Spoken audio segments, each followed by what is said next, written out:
A real The night. yellow light's on. I believe we're live. We're live. All the Cool. All the dabs. dabs.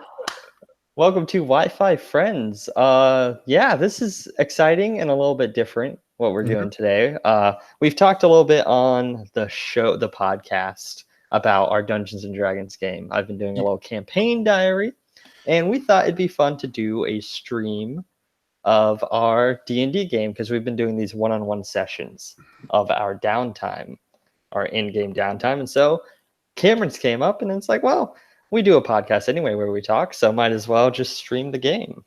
Yeah, like we had conversations about maybe being like, oh, should we ask the guys if we want to record something? But it's a little bit early into a campaign, and we don't want to spring that on people, like especially because some of them I'd never spoken to before the D&D campaign even began. But with John and I, like our relationship is built on recording ourselves talking. Basically. So like not really anything weird or new to record ourselves. So we'll play the campaign. We're going to try and treat this as normally as possible. So if we're not addressing, the fact that it's being recorded or streamed, then that's good. Yeah, I like to classify what we do as campfire D&D. It's not really frou-frou, not a lot of like crazy special. It's just like theater of the mind, just straight up imagination, just like, just talking and chatting. Just trying to have some fun. So, John, do you want to jump right into it? I'm gonna get into character. Oh yes, get into your Aarakocra, your rogueness. So it's the day after Founders Day. Founders Day, which was a very exciting day for the Troll Skull Club, as you call yourselves, a group of adventurers that you've kind of, through circumstance, banded with, and kind of, created a semi-little family. You've created some roots in Waterdeep.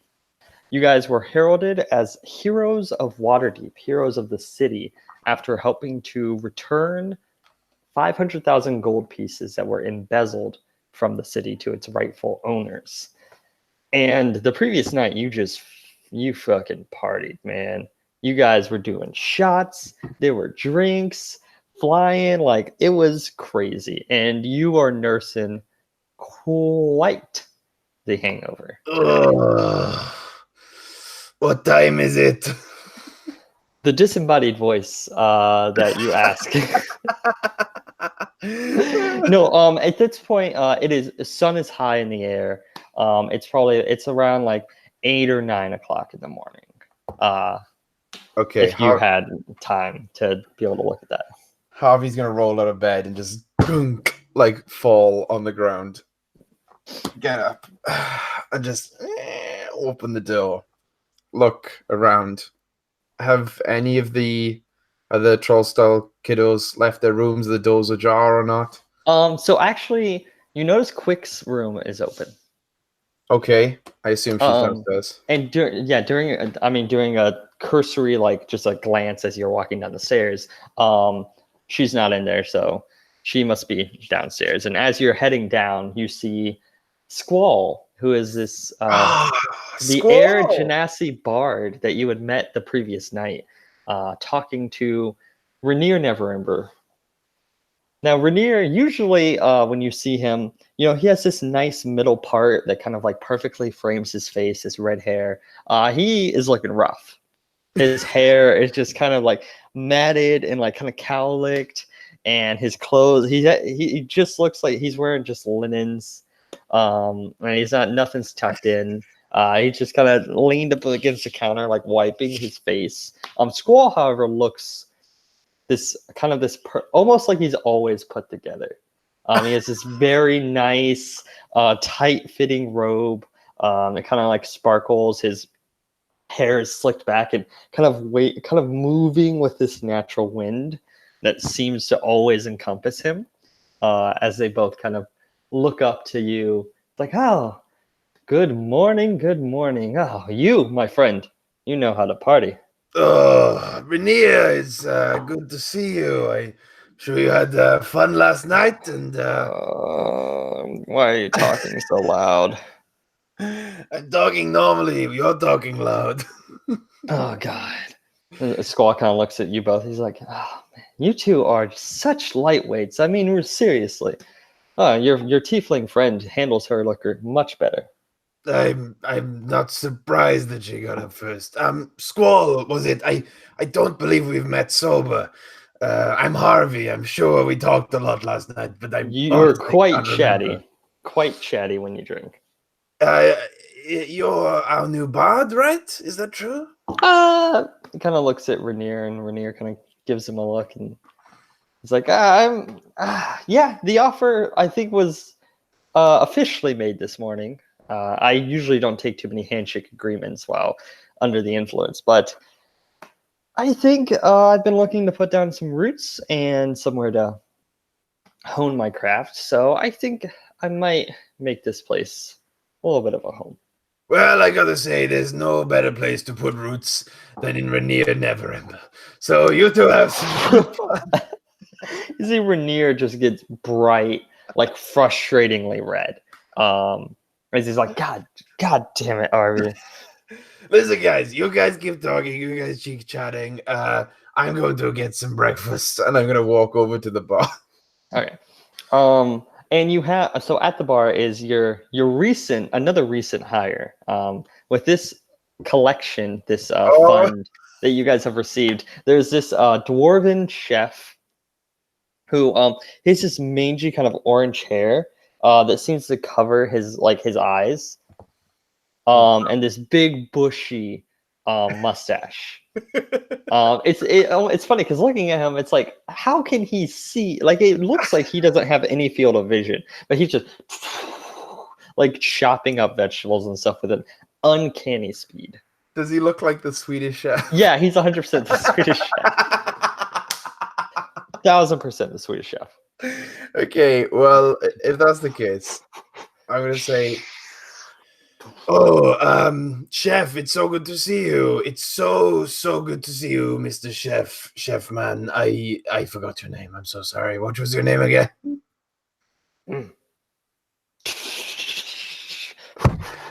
Passes you a plate.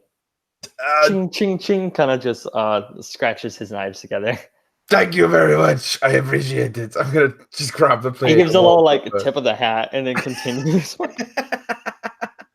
I'm just gonna walk over, set it down, sit, and then just look around to see if anyone except for Squall or Rainier is here. Yeah, no, it is very early, and it seems like most of the denizens of the North Ward have also drunken themselves into a super last night. But Rainier kind of walks over and tosses a piece of paper on the table. He's like, so that was the confusing news I woke up to this morning. What? I'm gonna look at the paper. Yeah, so it's a hastily written note that says, "Hey guys, sorry about the last minute notice. I'm fine. I just needed to take a trip. I'm going to be gone for about a month. I love you all. Quick." She's taking a trip?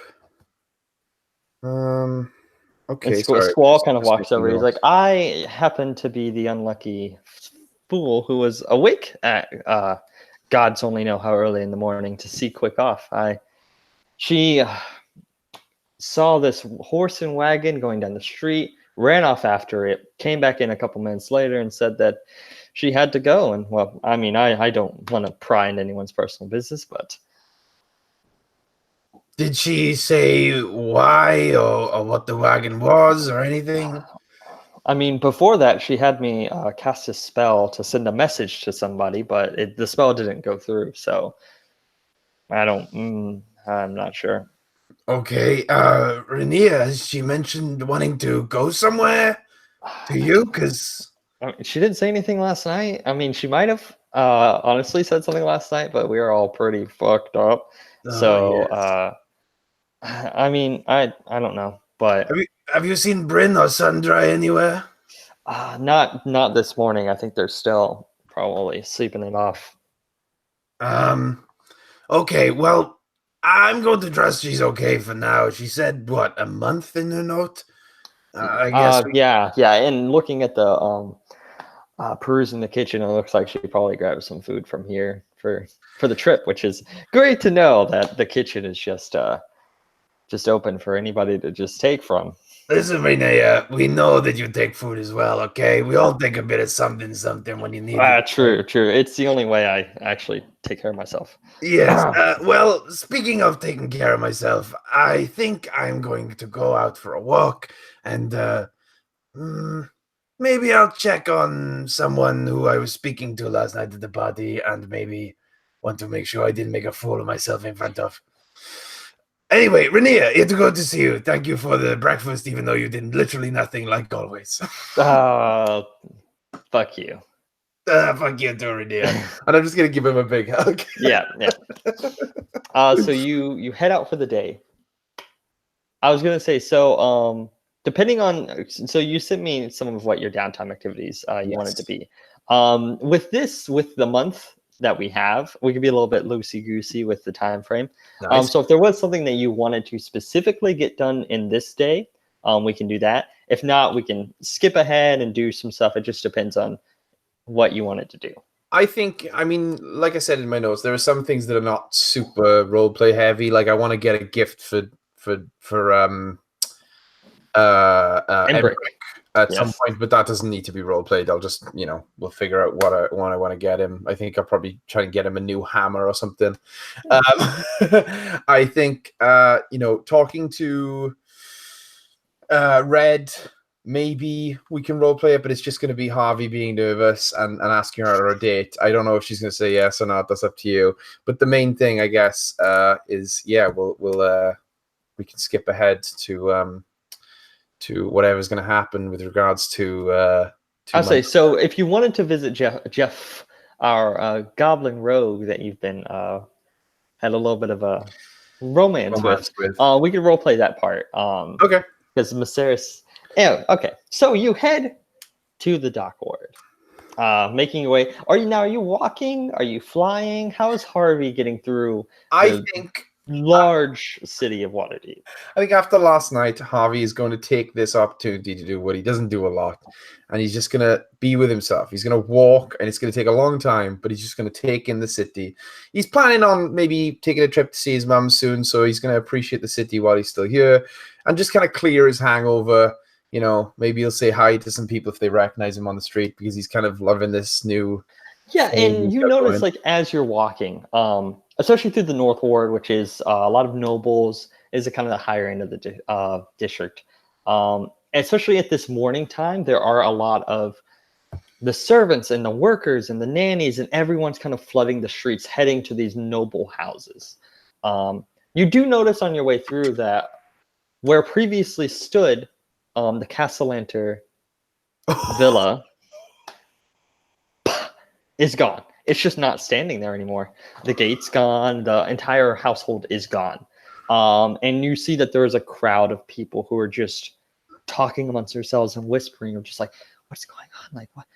How did this even happen? And people are just like, I knew they were up to something shady. This has to be. And then other people who are like, I heard Silverhand had something to do with it. Oh gosh, she's been having a problem with the nobles. And just, I'm gonna just look at the mansion. Well, the space where the mansion. Space, the empty. It's like literally like it was just poofed out of existence. Like it's just an empty spot. It's like when you delete a plot in Sims, and it's just exactly. I'm just gonna look at it and be like, oh shit, I totally forgot about that. And I'm just gonna rub my bandages, not reveal them, but I'm just gonna just kind of and some people on the street are just like, oh hey, oh whoa, Heroes of Waterdeep, like, hey, thank you very much. And you get a couple of congratulations, a couple just like, thank you so much. A couple people who are just like, oh, whatever, like fuck that guy, like. Guys, it's great to see you. Thanks for but the true heroes are my teammates, and you can get a pretty good chance of seeing them if you go to Trollstall Tavern in Trollskull Alley. It's a great place to go, get some drinks, it'll be fun. But I'm the consummate salesman. I got some business to do, but don't go to the awning portal. It's an absolute shithole. Dervish or Derner or whatever the hell his name is, he's got nothing on Renee Neverin, but he's the best bartender in history. Anyway, I gotta go. So you are able to, you know what? First roll of the night. Just roll me a general Ooh. persuasion check to see if you're able to convince people to go to the Troll Skull Tavern. Luckily, I am a bard. So what I got? You are a rogue. Oh motherfucker. no, that's my other character. who's Yeah. a little bit of You should, however, be pretty good at persuasion, I would feel like. I've got +1. Oh, okay. You're fine. But luckily, no. I rolled an unnatural 10. It's Okay. I mean, the DC is not super high for this situation. It's not like Maybe it is like they lied to me. yeah. A couple of people are like, oh, okay, yeah. You get a few. Yeah, that's good enough. Yeah, that's great enough. So you make your way towards the dock ward to the kind of warehouse that you know that Jeff and her band of her gang, you're actually really not quite sure what they classify themselves as. They're just a group of people who maybe partake in criminal activities. I mean, to be fair, what is our group either? Like, Yeah. we're also struggling with an identity crisis. Yeah. You do notice, so there are wagons, and it seems that the thugs that usually kind of are around this building are loading equipment, supplies into these wagons. As you see, kind of overseeing, standing with his little clipboard and a glass of wine, is Maceris, the tabaxi leader of this group. This kind of calico and looking cat, has the black spot kind of on one side and then the white and the brown, very multicolored. We've never actually gone into what type of tabaxi looks like. So yeah, I figured since we're streaming, I should maybe give a little bit more detail. As Harvey sees Maceris, he's just suddenly, as if the cloud is slowly coming back from yesterday. He's going to suddenly realize what he agreed to, and that he needs to have a chat with Maceris. He's going to go, "Oh, I mean, it's probably good that I came here." And I'm going to walk up and greet Maceris. "Hey, friend. Seems like a busy day today." Yeah, we figured it was time for a move. When you piss off your changeling assassin who can turn into anybody or anyone, you don't feel quite safe in your former base of operations. So. I was thinking about that. Are changelings really scary when so many people can disguise self? I mean, it's a lot harder to discern a magical effect from a whatever the fuck they do. Yeah, you're probably right. I'm just trying to scapegoat this shit. Miss Harris, I'd be wrong in claiming that I do not have a massive part in this inconvenience that you're experiencing. We talked a little bit yesterday, but I think we were both distracted. I was wondering if you wanted to meet up and really discuss the terms of this arrangement we have. Of course, yes. Come inside. I'm gonna walk. We can do that. We can do this right now. And so when you get inside, which is interesting because you're not quite sure where all of this equipment's coming from. Because every time you come in here, it looks empty. It looks like an empty place. But then as you notice in some of the corners of the room and you see these thugs kind of walk and it looks like they vanish and then they come back with crates. Discern it might be some sort of magical effect that is disguising these parts of the room to look empty when rather they actually have they have things there. It's very thematic for him to care so much about imagery. Yeah.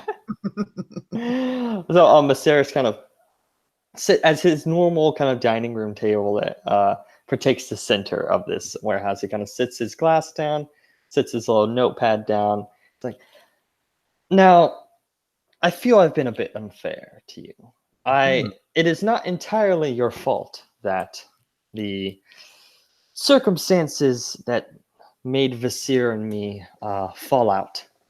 Well, okay, they are 95% your fault. But there is a hard 5% that I didn't have to take your side. I could have sided with Vasir, but I figured having friends who are being heralded by the city as heroes and might be more beneficial to someone like myself rather than a murdering assassin who seems to have this. He seems to be out on a vendetta that I really, honestly want no part of. You might say you might want to legitimize your business, maybe. Who says I'm not? Not me, not me. No, Mister. seriously, who's saying that? I'm just assuming because you look like someone who. Honestly, I don't get your deal. I assumed you're a criminal, but I really don't know. So That's the point. You know, who knows? well, if I'm going to work with you, maybe you want to give me something, and this, we utilize our influence and our connections to assist those who have been kicked aside by normal, regular society and who could use a helping hand. Well, I've been kicked aside by normal, regular society many times, and I have two. I don't really know if they're hands, but I have two claws that I can lend to you. Is repayment for the troubles I've caused. What is it? Sorry, continue. Oh, I was just going to say I do need a new fixer. My assassin is I'm not an assassin. I prefer the term fixer. Just someone who can assist in situations and things when the normal diplomatic means have been extended, have been used to their full capacity. Well, Mysteris, I'm going to be honest with you because I feel like we're becoming friends and we're going to be working together. I wouldn't consider myself a trained assassin, but I am a rogue, so the sneaking, the hiding, the bow, all the assassin shit that goes with being an assassin, I got that on lockdown. I just not killed that many people, but I gotta start somewhere, and I may or may not have a reason to kill a lot of people. Mysteris, can you keep a secret? That is quite literally a large part of my job and income. Well, I'd like you to keep this a secret, not just between our organizations, but maybe if you could also keep it from Red. I don't know how to break this to her yet, and I will tell her, I promise. Ooh, secrets this early in a relationship. I'm very excited. I'm very embarrassed about this, and I don't think that it'll reflect well upon me. Also, I'm not sure we're even in a relationship. She talks so fast, I can't really figure out what she means, but I'm getting there. But basically, as part of the amazing, great job we did, the outward-facing imagery seems that we just defeated evil, but it was a bit more complicated than that. It usually is. Yes, and I'm sure you know this, but how do I say this? As part of our investigation into the Castellantes, we may or may not have struck up a deal with the devil. Interesting. I am not fazed at all by this. Yes, well, it might make it seem a little better if it was a deal to save two children's lives. I mean, hey, you do you know? So, I'm not going to go into it too much, but I think I was morally justified. But because of that deal, I may or may not have to kill 100 souls and send them down to Asmodeus. Well, that is... Do you need some wine? Would you? I think I'm okay. I drank way too much wine last night. Okay, understandable. So that's a whole lot of personal business that I'm just going to let you deal with. But I guess if I can help. Well, I'm just saying. It seems that you're mutually beneficial. Exactly. This could be mutually beneficial for both of us. Do you need 100 things fixed real quick? Maybe not 100. I mean, it could be 100 actually. I don't quite know, but I do have use of your services actually. Oh, this early. I'm glad to start. I might need a bit of a. Well, this ties a little bit into something else I had you assist with. Oh, do you remember our first way back? Our first job together, Starlight. You delivered a wagon of supplies to the Myconid Sovereign and his group that were hiding out in the woods. Yes, I don't think I could forget those mushroom hippies. They were good dudes. I liked them a lot. They're very, very great people. And there was that group, that those religious zealots that attacked you all. I remember them less fondly. But yes. Well, I have some information on them, actually. I've done some digging, and I believe I might have found either a headquarters or a hideout or some sort of meeting place, at least not far from here, if you'd be interested in accompanying me on a little road trip.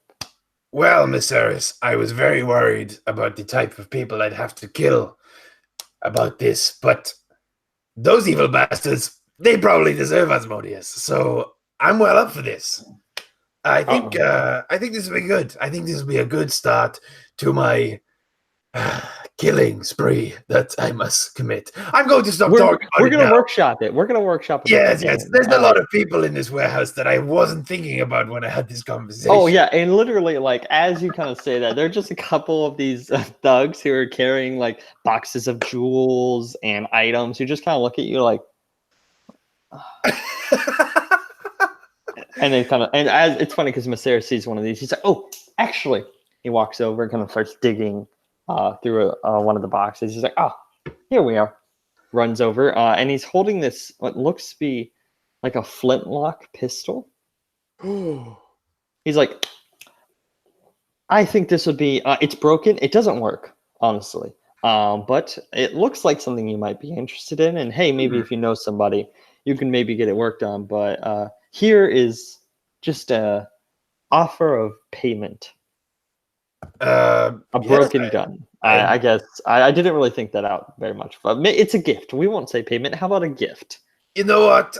I really feel like you're just trying to get rid of stuff in the move right now, but I'm going to accept this gift. I don't know what you're referring to, but if you do have need of, oh gosh, you know, I have a lot of ink here, and a lot of papers. Why do you have ink? What? Have you never had to forge documents before? It's a taxing process, I swear. But never mind. You know what? I've never even seen a gun before, so this is interesting enough. I'm going to just put this in my bag, and maybe we'll get on with the mission. When exactly do you want me to return and leave on this mission? How about we leave tomorrow morning? That sounds great. I can maybe be over this hangover maybe by then. Yeah, and I'll be finished with this move, and then we can just meet at, out in your place. That works for me because this place gives me the fucking creeps. Well, and it won't be this place for much longer. So yes, that's true. I'll need to know where the new place is, if you'll even let me. You know what? Thank you, Miss Harris. I'll see you tomorrow. But one more thing. Could you tell me maybe where Red spends her time when she's not here? Gosh, when she's not obviously doing jobs and errands for me, there is, gosh, it's a clock tower on the Clock tower? Yeah, it's an old abandoned, it's not very functional anymore. And it kind of gives you a general direction further in the dock ward. It's like she likes to spend some time out there. It gives her a great view of the Sword Coast and the water and all of that fun stuff. But right now she's in the middle of a thing with Bobkin. I've got them working on something. Oh, so she's actually not available today. Oh, she's on a job. Yes. Sorry, I should have led with that. Oh, that's okay. Well then, he gives you like a pat on the shoulder. He's like, "It'll be okay." Yeah, I hope so. Well, if there's nothing else, Miss Harris, good luck with the move, and I shall see you tomorrow morning. Bright and early for your murder spree. Okay, let's workshop it on. We'll workshop it. Well, Harvey's gonna walk home a little bit disappointed, but now he's got something to do. So he's a little bit of column A, a little bit of column B. So yeah, right, I'll say nothing else for the rest of the day. Yeah, if Fred is busy, then I think that will be. I'll say, are you all I shouldn't be giving you ideas, but do you need to get stocked up, or do you think Ooh, that you're all good? I I'm too think nice. this will be fun. I'm gonna go. I'm gonna go to the alley. Actually, I feel like I wouldn't do this on a solo game, but I'm gonna go to the alley. I'm gonna go see Fala, because they probably have some good shit for the journey. And then maybe I'll go see Rochelle just to apologize. But yeah, I'll go see Fala first. Okay, so you make your way back, and it's still because you're a little bit better now. Your hangovers basically practically gone. So are we still taking our slow time walking? Are we doing a little bit something different? How's Harvey feeling? I think Harvey a little bit sad because Red is busy, so he's just gonna fly quickly back to the alley where he's comfortable, and he's gonna go see Fala, who he actually did want to see for other reasons, but also for supply reasons. So we'll go see Fala. Yeah. Okay, so you head Make a back. deck save. Oh God, something hits me. No, so as you fly, there is just a nice little. You do notice the Griffin cavalry Oh, of boys. Waterdeep as they're just like, oh look, oh Mr. Hero of Waterdeep, huh? You think these skies are just yours? You can just fly wherever you want. I did not realize there was a rule against Aarakocra flying. I realized there's not a lot of Aarakocra here. Maybe because you're so mean. They kind of like look at each because there's like two of them kind of next to each other. Like, I honestly don't know if we should have like a flying tax. Tax? Oh my goodness! This is Waterdeep. We tax everything. Do you know the Jeffs? I'm friends with the Jeffs. The Jeffs will vouch for me. You don't have to tax me. Oh, good guys. The Jeffs are good guys. Yeah, they're great guys. And as they're like talking, I'm just going slowly swoop away. Just descent, yeah. So you make your way back to Trollskull Alley to Corellin's Crown, where Fala Lethalier, the half-elf herbalist, you all have kind of befriended. The dopest herbalist. The dopest herbalist. You kind of open the door, and this time it's about like, let's see, and probably like 11 or 12, like midday. It's about midday at this point, just for travel time and everything. So getting in there, open. Fala is kind of just seems to be working on their counters, just kind of organizing as they turn. Oh, Harvey, it's so great to see you. Hey, Fala. Did I do anything stupid last night, by the way? I'm pretty sure everyone in the tavern last night did something stupid. Yes, I feel like anyone who's at the party, I should mention that before anything else. It's good to see you. Did you enjoy yourself yesterday?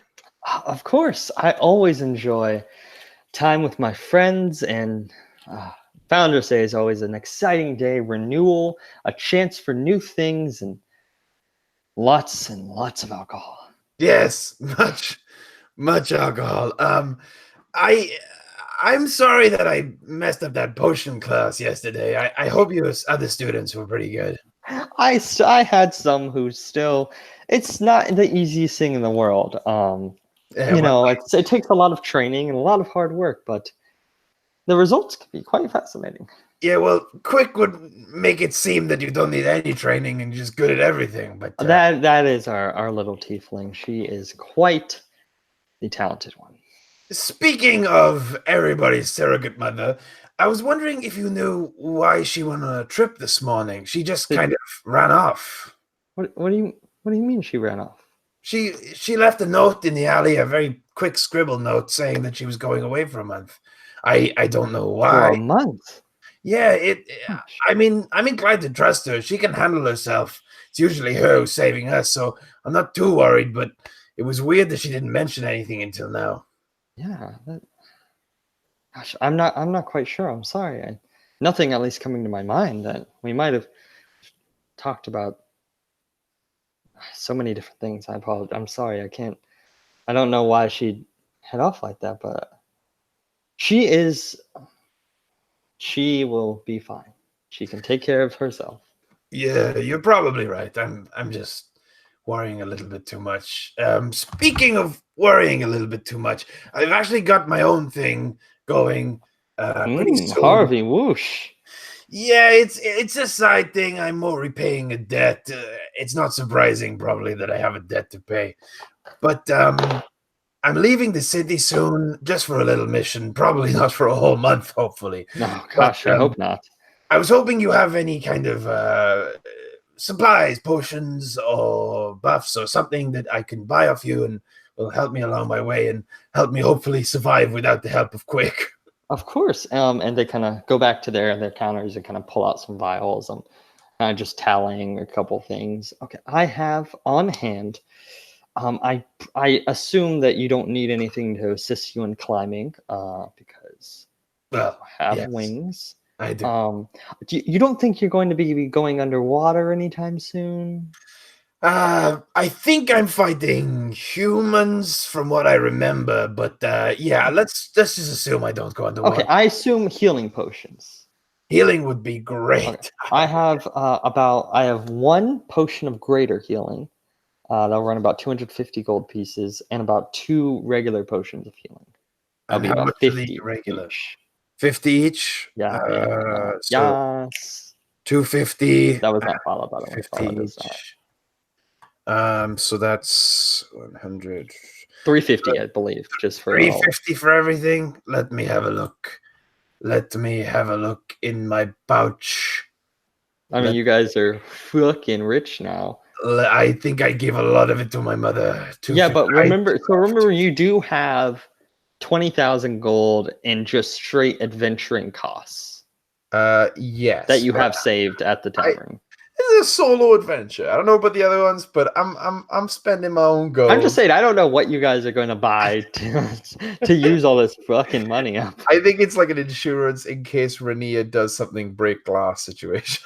Oh yeah, and unless someone angry at you all and vengeful burns down the tavern or something. Yikes. I mean, that's just no. I take 350 gold pieces and I place it on her on the counter, and I'm gonna say, Father, I'll take all of those hidden potions because you know that I'll need them. I do, and being a hero of Waterdeep has made you a lot less frugal, it seems. Well, I only have one use for money other than buying supplies, and it has been fulfilled for now. But I was also hoping we could have a quick chat, maybe. Of course, I always love talking with you. I don't know how obvious it is, but there's a certain goblin girl who I have. What are you looking at? What do you make? No, she is just adorable. She's just wonderful. I was just very chatty, incredibly so, and it really helps because I don't really know what to say a lot, so it like fills the gap. That's not the point. I just wanted to ask, Vala, I hope you don't mind me saying this, are very, very charismatic and seem to have a lot of suitors. Oh, you've been talking with Quick too much, I see. I would not say a lot. I'm not judging. It's just I'm actually envious a lot of times. But I was just hoping you could give me some advice. And if you were a small goblin, maybe what would you see in a birdman person? And if maybe that birdman person did something to make you like him more. I think that whatever you are doing is working very well. I also think that flowers are nice. People like flowers. Speaking of that, I don't much leave Troskalali, but there's no flower shop here. Where would I get flowers? I mean, I do have a garden upstairs. It is a lot of herbs and things, but I do also grow different types of flowers if you would like something. Do? Of course. Yes. Come on. Okay, I'm going to follow. So they lead you to the 3rd floor, which you've seen in passing. Because it's this greenhouse structure on the top of the building. Walking and just kind of opening that door and following them, and just this beautiful array of colors and smells. It's they all kind of, the sunlight beams in, and some of the flowers, some of them glisten a little, some of them have like a almost ethereal quality. Like they're not even fully on this plane. They're kind of like fading. Like, it's very interesting, just the different array. Out of this world. They're fucking crazy, man. But yeah, it's just this beautiful array of fauna, and they all seem to kind of be in sections. What sections of which make no sense to you, but seem as to Fala to make some sort of sense of like, oh, these are kind of what they usually use to craft healing potions, and this maybe is this different type of potion in an area. Harvey's gonna kind of look around stunned, and he's just gonna be like, fella, I've got to be honest, I don't know a lot about flowers, but I do know that Red is very busy today, and I will be going away tomorrow, so I don't know if I'll see her soon. So maybe if I give you a description, maybe you could look around while I'm gone, and when I come back, you can give me kind of like your best recommendation. I'm willing to pay a lot of money if it needs it. Oh my gosh, just flashing that gold around. I see. But no, of course, you give me a description of what you'd like, and I can set something up for you, and we can just whenever you can come by and pick it up, we can figure that out. Okay, well, okay, you're going to laugh. You are definitely going to laugh, and that's fine. You can laugh. It's fine. I'm not very creative, I didn't grow up around really anyone, so I just I know this is a bit on the nose, and like it, but like it was a sweet moment. I came up with the name, and it kind of stuck. I think the flowers should probably be red. I think that's a good idea as well. Thank you, fella. I know it's stupid and dumb, but like maybe It's she'll like it. Harvey Birdman Whoosh. That's my name. If you call yourself stupid one more time, I will have to insist that you fly out of this greenhouse, not on your own volition. Father, with Quick gone, even for a couple hours, it's good to have someone to come and tell me how it is. I try my best. I'm going to go now, Father. I've got a lot of prepping to do and stuff, but it was very nice seeing you, and thank you so much for the potions. You as well, and hopefully everything goes well. Yes, well, let's hope I come back alive first. Oh, you'll be fine. You're a big boy. Goodbye. Bye. It's like that gif, whatever. It's just a guy. He's like, and just kind of fades away. Just bye.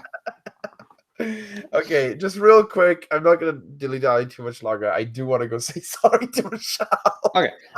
As you head by Rochelle's, as the previous day, you had thrown Vernier Neverember through his window. Yes.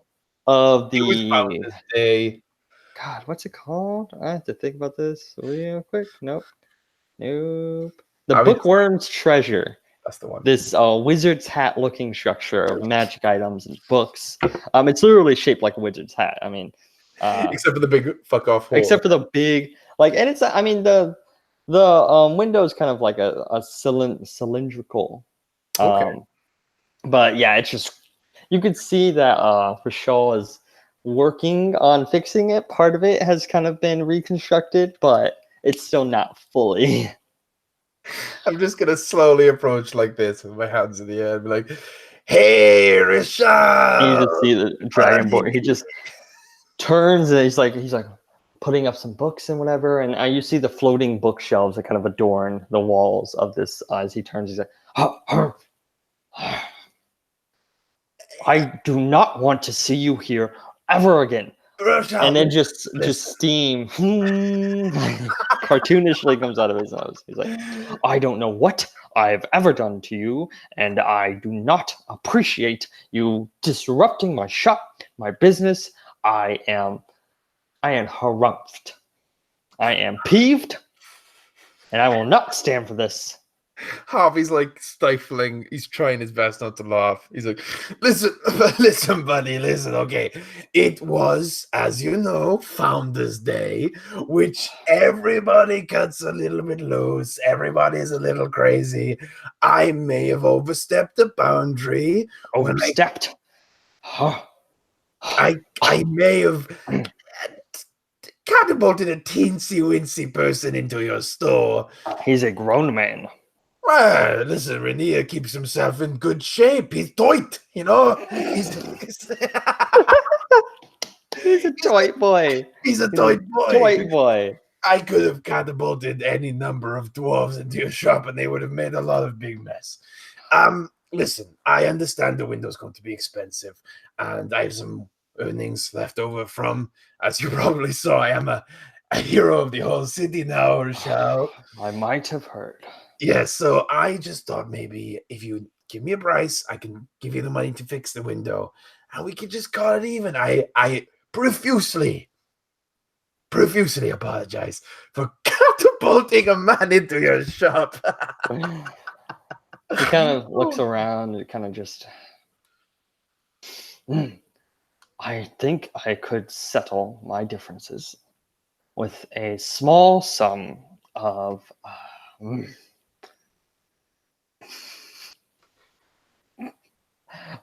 5,000 gold pieces. Jesus Christ!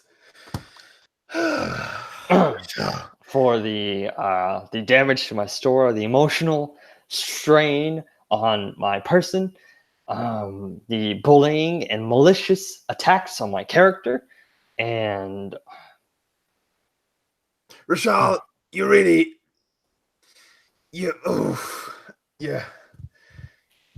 bringing me down here, buddy. I'm trying to be the better person here. I'm trying to be a good. You know what, Rashal? I know how to fix this. I have not got that much money. Okay, I don't. I thought you were Mr. Hero of Waterdeep, heralded as the city's favorite son. Well, I am the city's favorite son, and you are a random bookkeep on what is otherwise a pretty banging alley. But listen, I'm sorry, that was mean. I'm so sorry. I'm enjoying this a little bit too much. You know what, Michelle? I'm going to be serious now. I'm going to stop making fun. I'm real sorry. And I'll tell you what, I can't pay you back because it's a lot of money. I'm going to give you a straight 100 gold pieces, which isn't a lot of money, I know. But if you need a favor, if you need anyone hustled, you need anything stolen, you need some magical items, you need to put in your store, you need some manual labor, you need someone to fly something, anything, just give me a call and I'll do it. No cost, no fees, no nothing. And I'll even bring my friends along. They're busy. I think some of them are busy. But I can give you 100 gold pieces and I owe you. I think I might cash in that favor. Yes, that's Just what I'm talking about. sit still. Well, oh, okay. Make a wisdom saving throw. Oh, no. Oh, goodness me. What is my wisdom? Oh, saving throw. Yep. Oh, it's +1. Let's That have a look. is his. Oof. I got a 6. That's with So, my you sit and you begin thinking, and you're like, man, that 5,000 gold pieces really seems like a good idea. That really seems like a fair trade. That really seems like a good idea. I should probably get that for him. Okay, Harvey is going to stand up and just be like, I will be back in 1 second. And I'm going to walk into Troll Skull. And unless I'm interrupted, I'm going to walk down into the vault. Yep. I was gonna say, you see, so Squall seems to have is not there right now, but Rainier's just kind of setting up some stuff. He's just like, oh hey, okay. And I'm gonna open the chest. Mm-hmm. How much is in the chest? 20,000. Okay, I'm gonna take 5. Oh no! I'm gonna take 5,000 out, and I'm just gonna because I am under a spell. I'm not really thinking properly. I'm just gonna do this, and I'm just gonna start walking out with it. Rainier, so you're gonna walk out, and Rainier's just kind of be like, what? What? Oh, this is Your him. money. I was. Oh, okay. All right. He's gonna have words, and I'm gonna walk. Your money, I guess. Walk through the alley, and I'm just gonna walk towards Rashal, and then I'm just gonna dump it out in front of it. So Rashal's gonna look at you. He's gonna look at the money like you. He's gonna be like,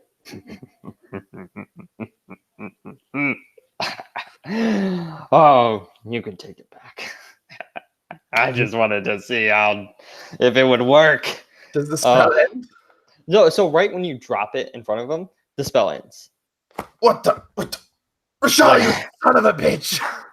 Take your gold back. I don't need it. That was payment enough. Jesus. Okay, well, I deserve that. But you know, Shishal, maybe one day we like each other. And I'm just gonna, just now that I'm not under spell, I'm gonna awkwardly just like, I'll just run back. Yeah. As you are, he's just like, I don't buy that. Harvey does not do good with wisdom saves, man. No, he does. Suggestion. No. It's a very good suggestion. But other than that, so nothing else you want to do during the day?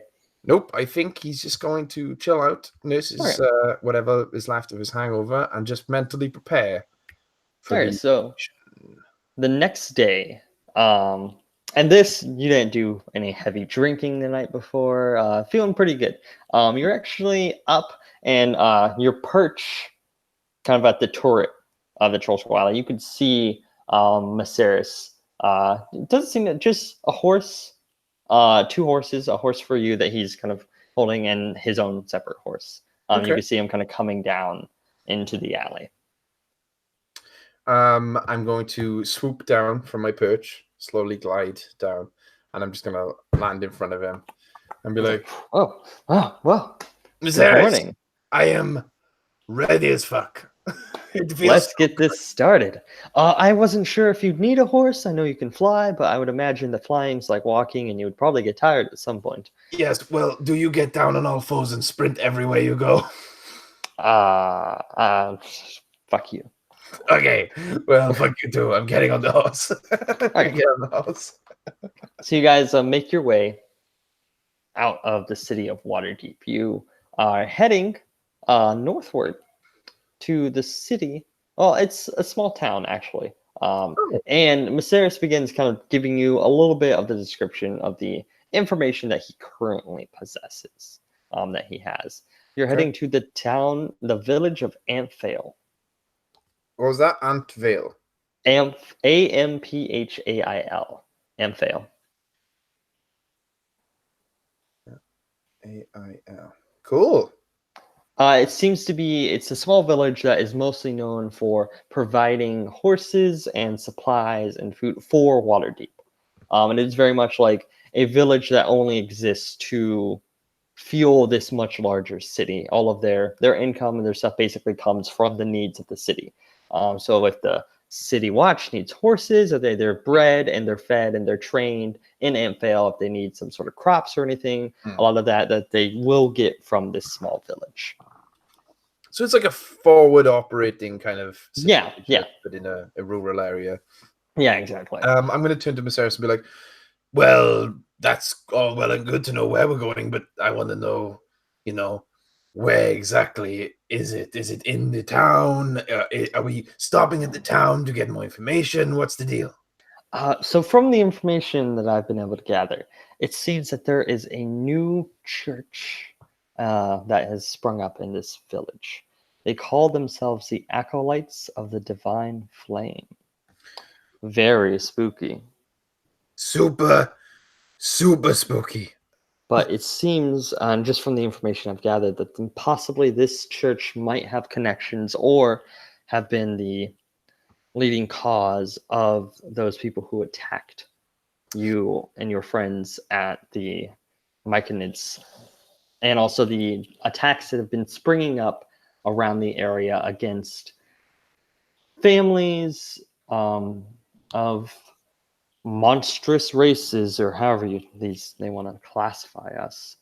But just when we were engaging them, they were obviously against the Myconids, and I naturally assumed this cult was against beings of the Underdark. But are you saying they're against Tabaxis as well, and races like us? from the information and from they've attacked goblins. They've attacked any creatures that are not humans, or I'm not quite sure about elves or dwarves, how they feel about them, but I know at least they have disdain for people like us.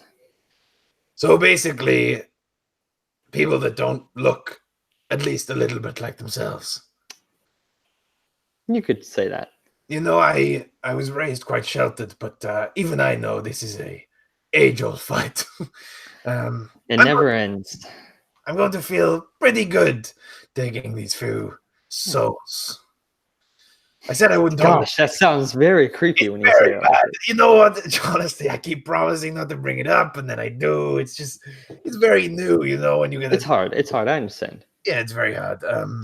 By the way, Miss Harris, what skills do you have? I feel like we should know each other kind of well. I don't really. I've never seen you fight, you know, except for that one time you threatened to kill Rainier, and then you did. That's a good time. That was a good time. Yes, it seems so long ago, but it actually wasn't that long ago. Oh no! Oh, yeah, no, not really. I have my own particular set of skills. I have abilities and powers. Or I hit things really well, and I'm very quick. You're being very vague right now. Is that one of your powers? That is also one of my abilities. Yes. Okay. Actually, you know what? Let me see. Let me do a little quick check. What is this? I think he's gonna. Yeah. So, if you spend at least 1 minute observing and interacting with another creature outside combat, you can learn whether it's your equal, superior, or inferior in any two of its intuition, wisdom, charisma scores, or class levels. So yeah, what's your intelligence score? Let's find out, shall we? My intelligence score is +1, so that's 12. Okay, so you are his equal in intelligence. Oh. Which is not something that you would actually know, but I think it'd be fun just to share. This One is of the powers, is it? yeah, this is just something he so he is technically and he'll kind of explain a little bit. Technically, he's a monk rogue. Oh, okay. All right. So he is, I believe it's what's the archetype? A mastermind, a rogue mastermind. Which makes sense because he's the leader of this group and these he's kind of the mastermind of this operation. Cool. Okay, so he's a monk. I mean, we don't super fit together, but I guess I'm ranged and he's close, so that could work. Yeah. We don't have a healer, but I mean, like, when do we ever have a healer? Exactly. I guess we do have a healer technically. You have 2 healers, dude. Yeah, we have 2 healers. I feel like we always rush in and never think about healing. Yeah. Well, because one of your healers is a sorcerer, is a multi-class healer.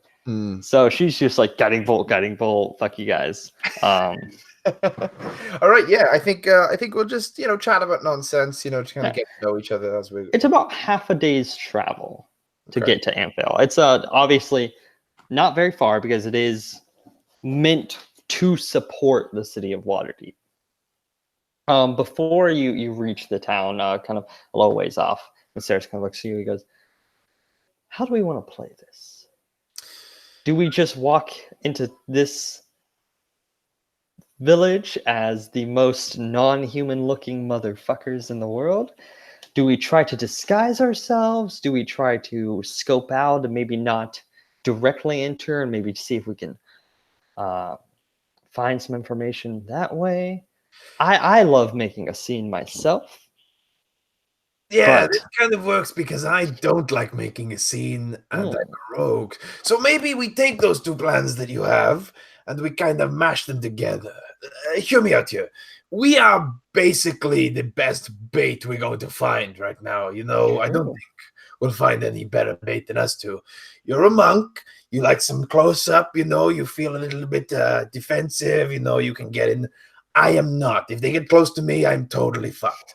So what about this? We get a little bit close to the town, and when we're close enough that we can kind of execute the plan, I'm going to find some high ground. Maybe I'll fly into some trees. I'll just going to get a vantage point, and I'll try to follow you as you enter the town and kind of make yourself as obvious as possible. Maybe do some chatting, talk to some ladies or some men, and just kind of, get some interest going. And then I'll keep an eye on you, and as soon as shit hits the fan, I'll pounce, and we'll go from there. We just got to get one of these fuckers.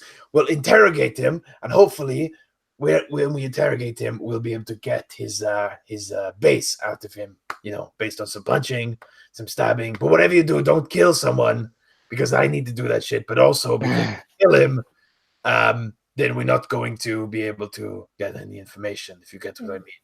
Of How do you course. feel? I think this could work out well for both of us. Yes, I think so too. So He is going to spend. Where are the key points? Where are my key points? Boing. Whenever people play monks and or fighters and stuff, and they spend key points, I never know what it means. I think. Oh, is it 2 key points? Yeah, he's gonna spend 2 key points. He only has 3. Oh my lord. Yikes. To cast Pass Without a Trace on the 2 of you. Ooh. So.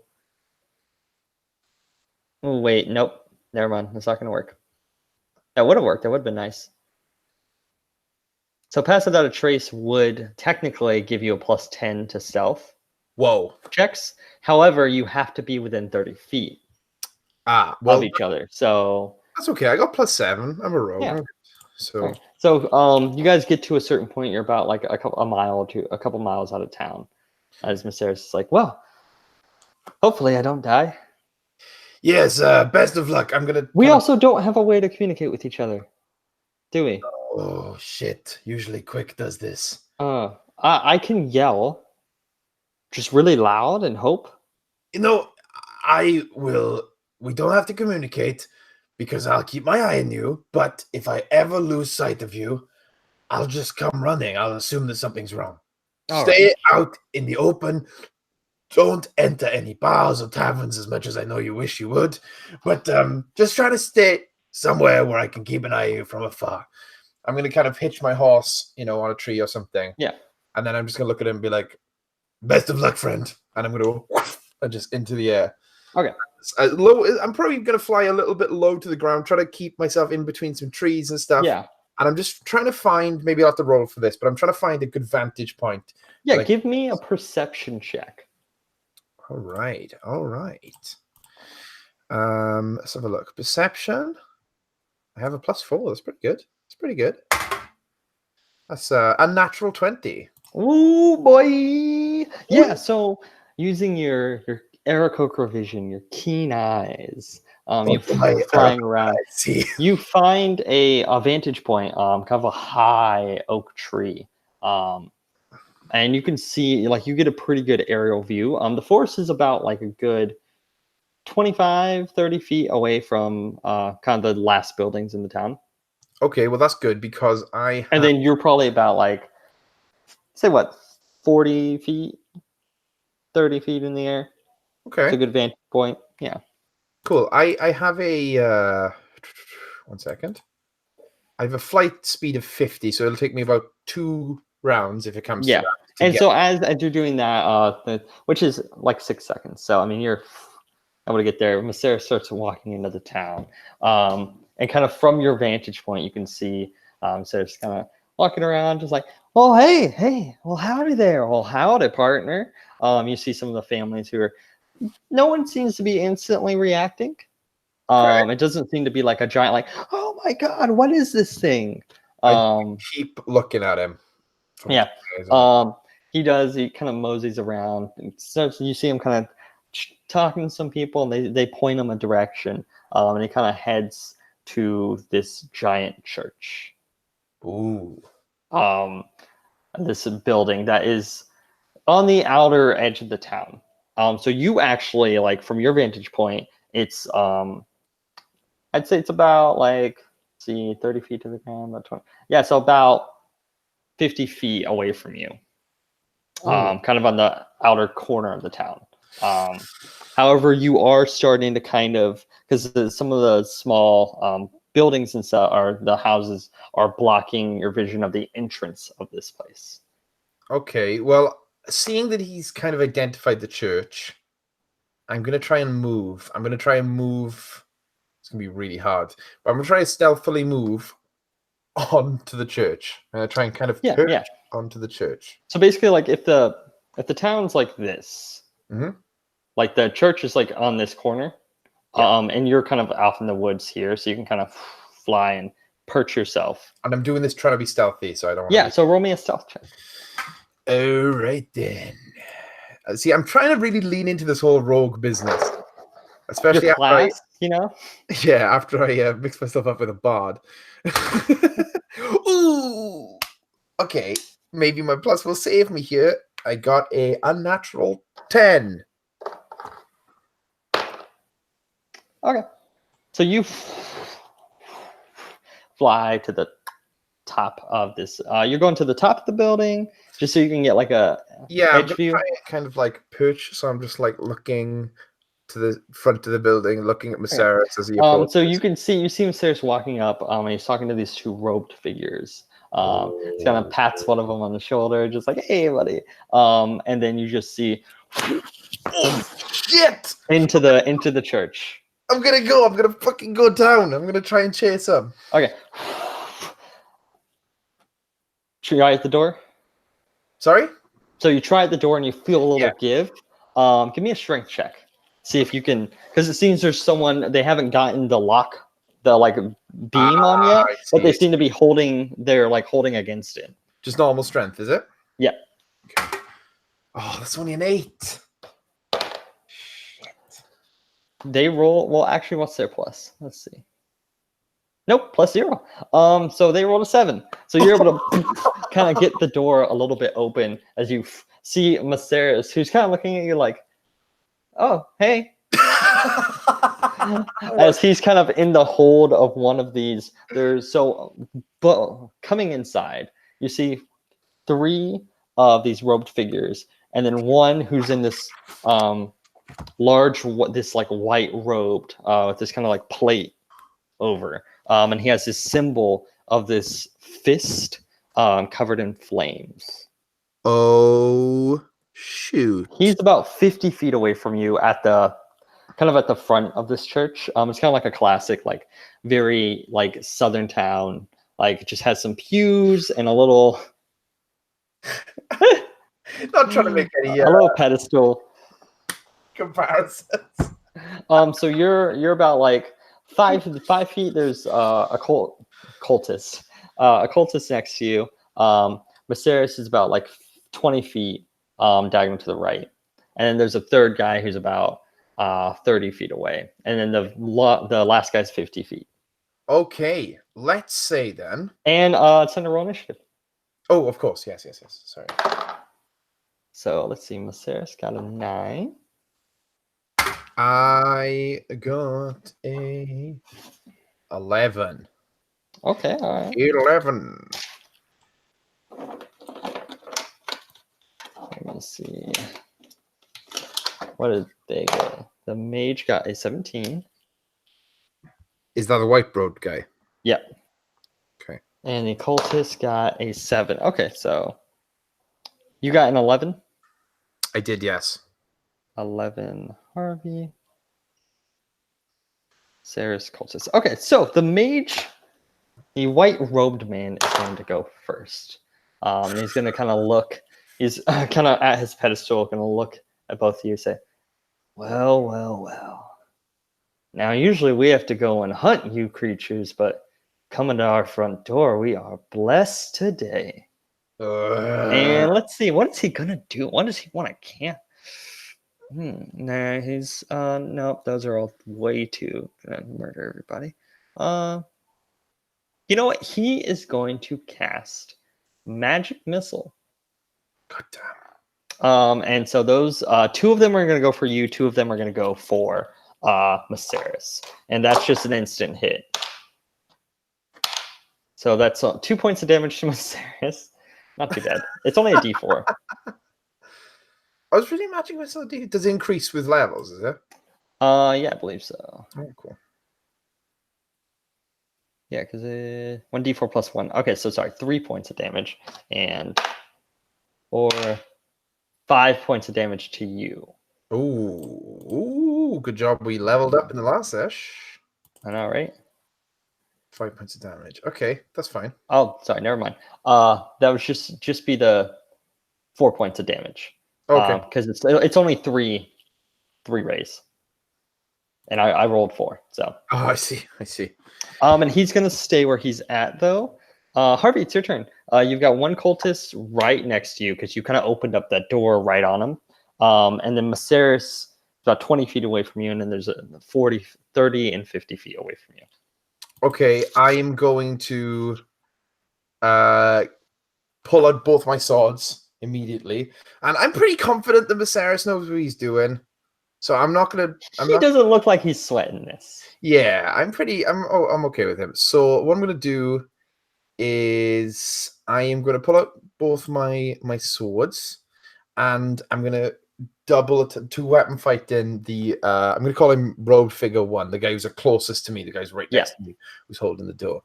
So I'm gonna roll to hit with the first one, +7. So that's 14.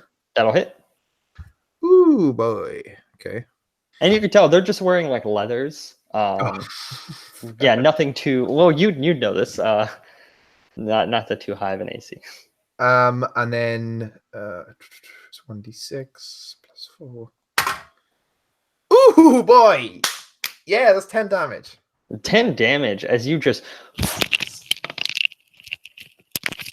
Did you knock your mind? I got very excited. Whew. Stab into this guy's shoulder. Okay. Ow! Just ripped those out of my ear. Oh boy, that is a clip out. Someone put that. Is he still standing? Yeah, he's still standing. Okay, well, 2 weapon fighting. I'm gonna try and hit him again. Yep. No. Wait, actually, do you have an extra attack? Because you guys are at level 5 now.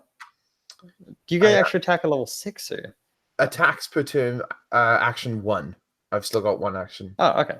1 attacks per turn. So then, yeah, bonus action you can. Yes, I will 2 weapon fight him, and that'll be a 9. There's no pluses. Yep. So that is not going to hit, as he kind of is able to use. He actually uses like a book to kind of knock your other hand away, just like.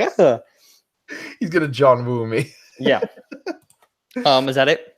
Yeah, that's all I'm gonna do because I'm kind of already in range of this first guy, so I'm not gonna move. I'm just gonna stay, just slashing as much as I can. Okay, so it's Maceris' turn.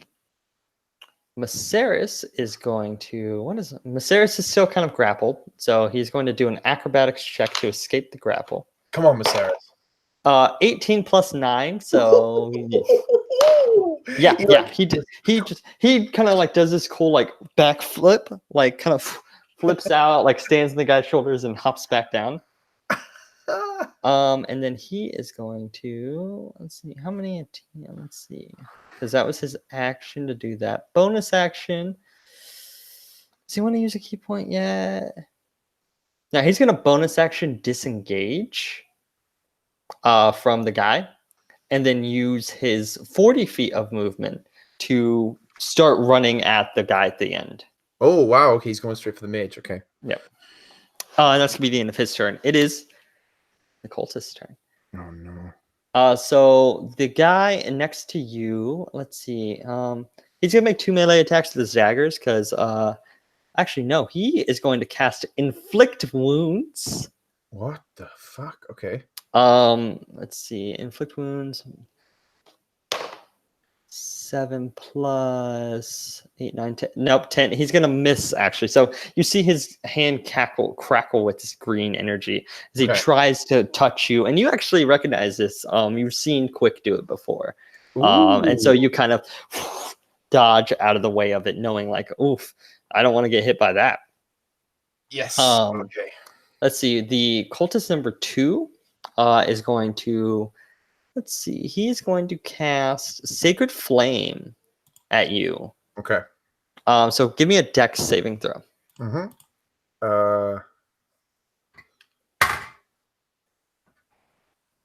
That's 19. Okay. So do you take half damage? Nope. So you're able to. You see this kind of flame start to appear from underneath you, but you almost kind of like blow it out with your wind. I love that. Like. Being best friends with a magic user has just taught me to avoid. Yeah, exactly. Like, Quick does this all the time. The third person is going to try to cast, seeing you're able, it's going to try to cast hold person on Maceris, saying that they're running. He's running towards their boss.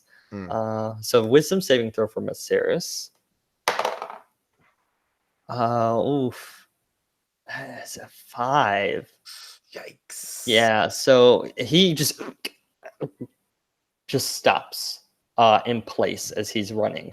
And he is paralyzed. Is he starting It's at the end of, let's see, end of each of its turns. Okay, so yeah, he can't do anything until his next turn. So that'll be the end of that cultist turn, and we get back up to the mage. Yikes. Who's just like, oh, well, you all seem to think that you could just walk on in here and take us out for a couple of pigs. Oh, well, hunting season's just beginning, boys. He is going to cast you disgusting fucking creatures. Let's see, what is that? A 60? Oh, that's a 60-foot cone. He doesn't want to really get any of his guys. He's gonna cast. He's just going to cast a good old firebolt at Maceris, who is paralyzed. So that'll be 19 hit. Oh yeah, 19 hits. So he's gonna take 1d10. Oh, Maceris. 8 points of damage as Maceris, who's just kind of stuck in place and can't move, gets just blasted by this thing. As this mage just begins chuckling. And Harvey. A bitch. Do I deal with the mage now? Well, you've still got the number 1 next to you, number 2 who's a little bit, and all 3 of the cultists who've seen you have, well, 2 of them who focused on you, 1 of them who cast that hold person on Maceris. I think I'm gonna trust Maceris is okay for now. He's still up, so I'm just gonna try and get my way through him, and then we can both focus on the main guy. So I'm just gonna go again for the 2-weapon fighting on the first guy. Yeah. All right, let's try this again. So that is a 19. 19 will hit, yeah. Okay. And that's only 5 damage. Okay. So as you kind of slash his gut, he's just kind of holding it, just bleeding a little bit, but still looking, Damn, 15. not too bad. Okay, let's try again with the second sword. That's 14. 14 will hit. Oh, yes. Yeah, 14 just, yeah, So, 14 so hits. with 2-weapon fighting, I don't add the plus to the damage as well. No. Is it? Okay. Serve me well, D6. It's a 5. All right, 5 points of damage as you just are slashing and hacking this guy away. That is, unless you want to try and use your movement. He's gonna get an opportunity attack though. So, I'm okay for now. We'll see what Maceris does, and then if it all goes tits up, maybe I'll start moving. Okay, so Yikes. Maceris has to make a wisdom saving throw. No, my boy. No, he's still held. This is bad. So it's the cultist's turn. The one next to you is going to try. Let's see, how many spell slots does he have? 4 slots. Okay, yeah. He's going to try for inflict wounds again. It's me. But that's only an 11 to hit you, so it's going to miss. The second guy is going to, seeing how well it worked the first time, worked for his friend, cast hold person on you. So a wisdom saving throw. Oh no. Oh gosh. Please. Lauren really needs to send me some good dice. Oh, it's a 12? Just made it. 13. This is 13. 13? Okay. Yeah, you made it. Yeah, it's 11. So. You're able to shrug this. You felt this magic in the back of your mind before, and so you just shrug it off. As the third guy is going to use his 30 feet of movement to go over to Maceris and try to cast Inflict Wounds on him. Yeah, so that is 3d10 necrotic damage.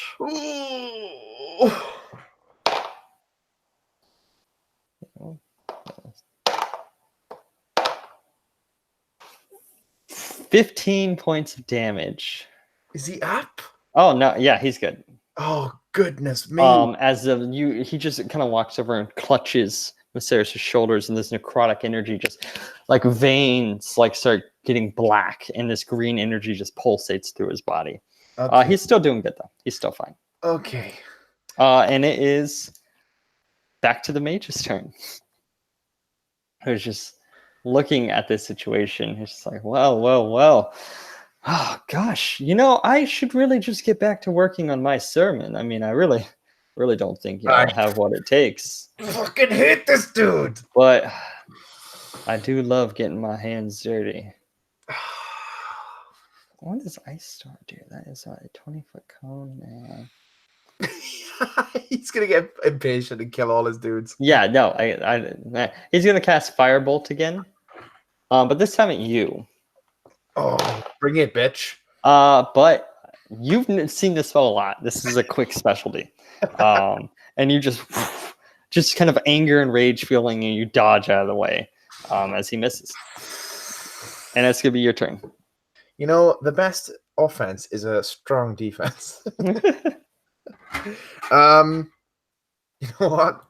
I'm just hacking away at this dude, just like, get out of my fucking way, dude. All right, I'm gonna roll against Robe 1.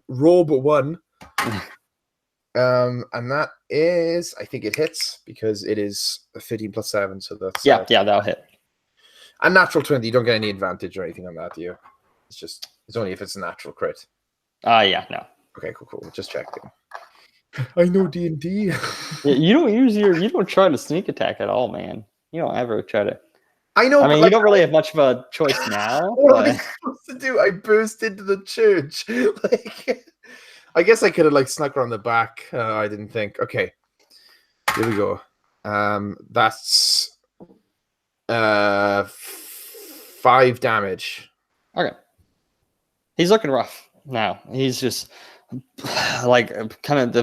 his wounds are starting to bleed more, and he's just breathing heavily. Okay, I'm gonna go with the 2-weapon fighting. That's 11. 11 is going to miss. As he's able to, breathing heavily, just get away. Okay, he's pretty fucked. No, I've used a bonus action because 2-weapon fighting. Okay, yeah. I mean, I slice it in once and then I miss again, but I'm confident. Come on, Maceris, make the fucking wisdom saving throw. Natural 20. Maceris makes his wisdom save. Woo! Finally, Jesus. I think it just says on each of its turns. So I don't think it has to be at the end of the turn. At the end of each of its turns. So that's all he can do. Well, but he is no longer held, and he is pissed. Let's hope he has some fun reactions. As the cultist, the one next to you is going to, let's see, what's he done? He's done 2 of those. He is going to try to inflict wounds again on you. On me? Okay. Yeah, bring it on, bitch. 16 plus 3. Yeah, that hits. Okay, so that'll be 3d10 necrotic damage. Am I rolling that or are you rolling that? No, I'm rolling it. Fine. Okay, good. 3, 8, 9, 10, 11, 21 okay, points of damage. Can I use Uncanny Dodge? Yeah, because that just halves any damage, right? Yeah, because it doesn't say specifically like any kind of it just says when an attacker hits you with an attack. So that so 10. So knock it down to 10. Yeah. Okay. Points of damage. So yeah, as he grabs me, I'm just gonna like maybe one of his hands is off. I don't know how it works. Yeah, he kind of goes to grab you with this spell, and you're kind of move out of the way, but he's able to clip your wing and still pulsate some of that necrotic energy into you. But it doesn't fully seem to take effect. Ow, ow, ow. Okay. As the second guy, who has not been wounded yet, by the way, the second and third guys have not been wounded, is going to, let's see. He's going to try to cast Hold Person on Viserys again. Where are you? Where am I trying to go? There you are. What is that thing? Yep. So, but Viserys is able to shake off that. And the other one, the third guy, is going to go over them and try to cast Inflict Wounds on him. 11, 12, 13, 14. But he misses as Viserys, who kind of grabs the hand almost. He's just like... and that'll end that turn. Back up to the mage, who is just like, this is getting... I appreciate everybody's excitement. Everyone wants to have a good time, but I'm getting really, really tired of this. And he is going to... Yeah, everyone in the room. Yeah, because... Yeah, basically. Make a Constitution saving throw. Okay, let's find out. DC is a 14. What my con save is. It's only a +1. DC is a 14. What is he gonna roll? Natural 20! Boy! 2 of the cultists fail. Viserys succeeds. That's the first natural 20 of the game. And it was a fantastic one. It's actually 21 if you add the plus. Ooh, boy. You still take half damage. Ah, shit. 3, 5, 6, 7, 8. 6.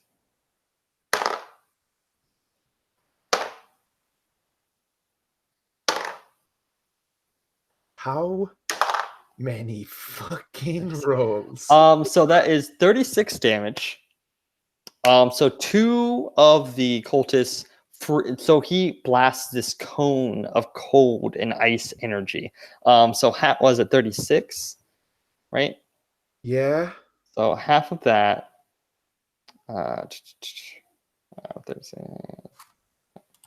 be about 18.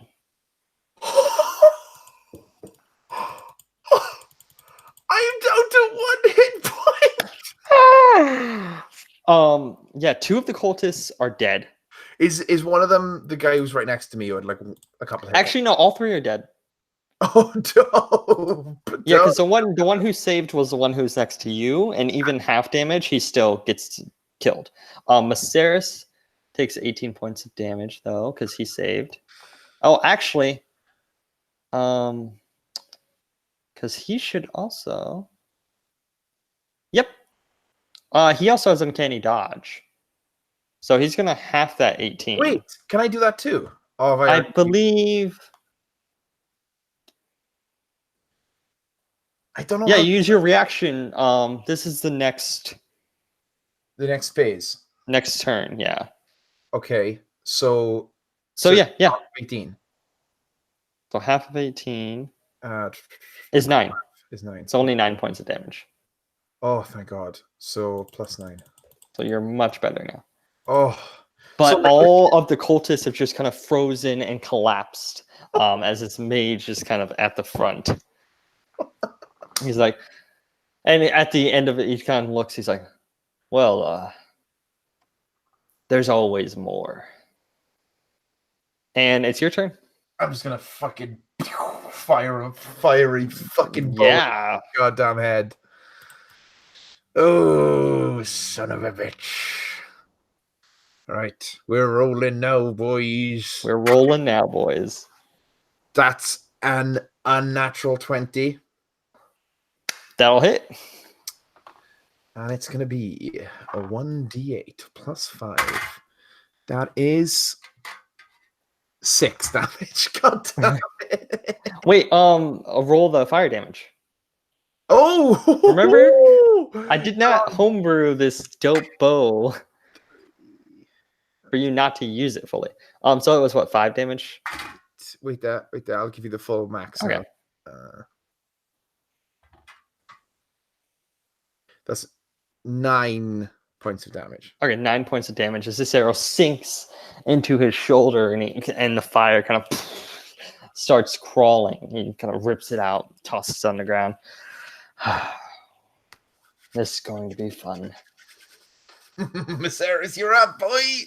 I was like, that's the end of your turn? As I fire the arrow, I'm then oh yeah, because I use 2 weapon fighting so much I forget that I actually have bonus actions. Yeah. I am going to use cunning action as a bonus action to just slide behind one of the pews and hide. Like hide and roll a stealth check. Does he know where I slid? Let's find out. Yeah. I mean, an arrow was just shot into him, so that's 19. You feel pretty hidden. Yeah, boy. Yeah. Okay, so it's Viserys' turn.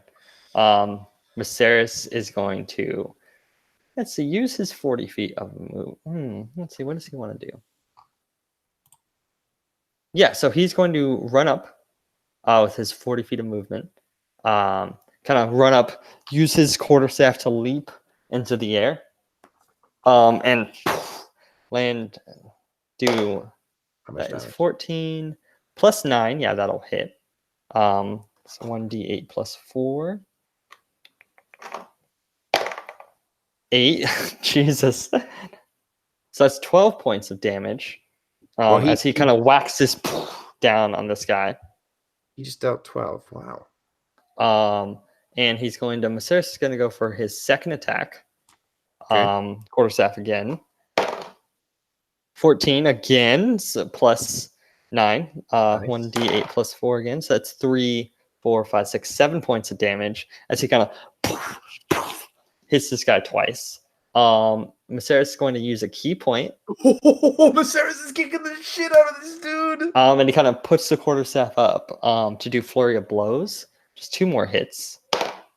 That is a 10 plus 9, 19, still hits. So is that still only 1d4? Really? I guess so. Damn. Yeah, 1d4 plus 4. I guess it is like a cool bonus thing you can do. So that is 5 points of damage on that one. And the second flurry of blows, 15 plus 9 will hit. 4, 5, 6, 7, 8. As Viserys, boom, boom, hits him twice, spins as he puts the quarterstaff up, roundhouse kicks, and then kind of turns and grabs him by the throat. He pulls him close, and he grabs him by the throat and he pulls him towards him. And he just goes, "Now, if only you had just been a little bit polite." And just slashes. Actually, nope, I already said it. Slashes his throat as the guy collapses. I'm just immediately gonna be like, Viserys, don't wait! Oh, he turns and he goes, "Oh, I said I was. Oh, I'm sorry. I'm just gonna. I'm like, You didn't get one of them. You didn't get one of them. I know the answer, but Harvey knows the answer already. But he's just gonna just quickly unfurl his bandages and look. Yeah, so you see on your arm the branded number of 100, the 100 souls, the pact that you've made with Asmodeus, Lord of the Nine Hells. As you did not deal the killing blow on any of these combatants. I'm just gonna walk up and I'm just gonna kind of like push Viserys a little bit, friendly but a little annoyed, and I'm just gonna kick this guy in the head really hard, and then I'm gonna unwrap my bandages again. So you kick the light as it just goes. As you look again, and it's like, nope, still. Yeah, he killed most of his own guys. He was just getting frustrated. I'm just gonna look at Viserys and be like, this fucking dude was so evil. He's like out of a movie evil. I don't even know. Like, he doesn't even like, the whole like the road to evil is paved with good intentions. He seemed like he enjoyed being a villain. He's really hateful man. Yeah, Really hateful a man. fucking racist dick, dude. I mean, I'm glad we killed him, to be honest. I mean, I was for a moment there. I'm not going to be not pulling your leg here. I was a little bit worried for us. They started casting those spells. I was not quite sure how things were going to go. We went from like really worryingly not doing great to absolutely kicking the shit out of this guy in like a matter of seconds, way fast. Yeah, it happened. I mean, it helped that he murdered all of his people for us. Yes, we were close, so we would have taken it. I feel like also the racism was really helping us kind of motivate us to kick the shit out. Yeah. He's very upset. We should probably not exit through the front. No, that would be good. It really we should probably leave quickly. Because I feel like they might actually hold a regular service, like a normal service here, not a murdering racist service. I'm going to counter that point by let's block the door and snoop around for a bit.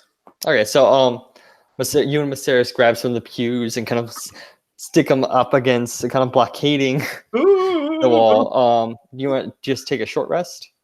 Yes, please. Okay, yeah, you may do that. And Viserys will also roll some hit dice to actually, where is that? Is short rest? What rogue hit dice? It's 1d8. 1d8 plus 1.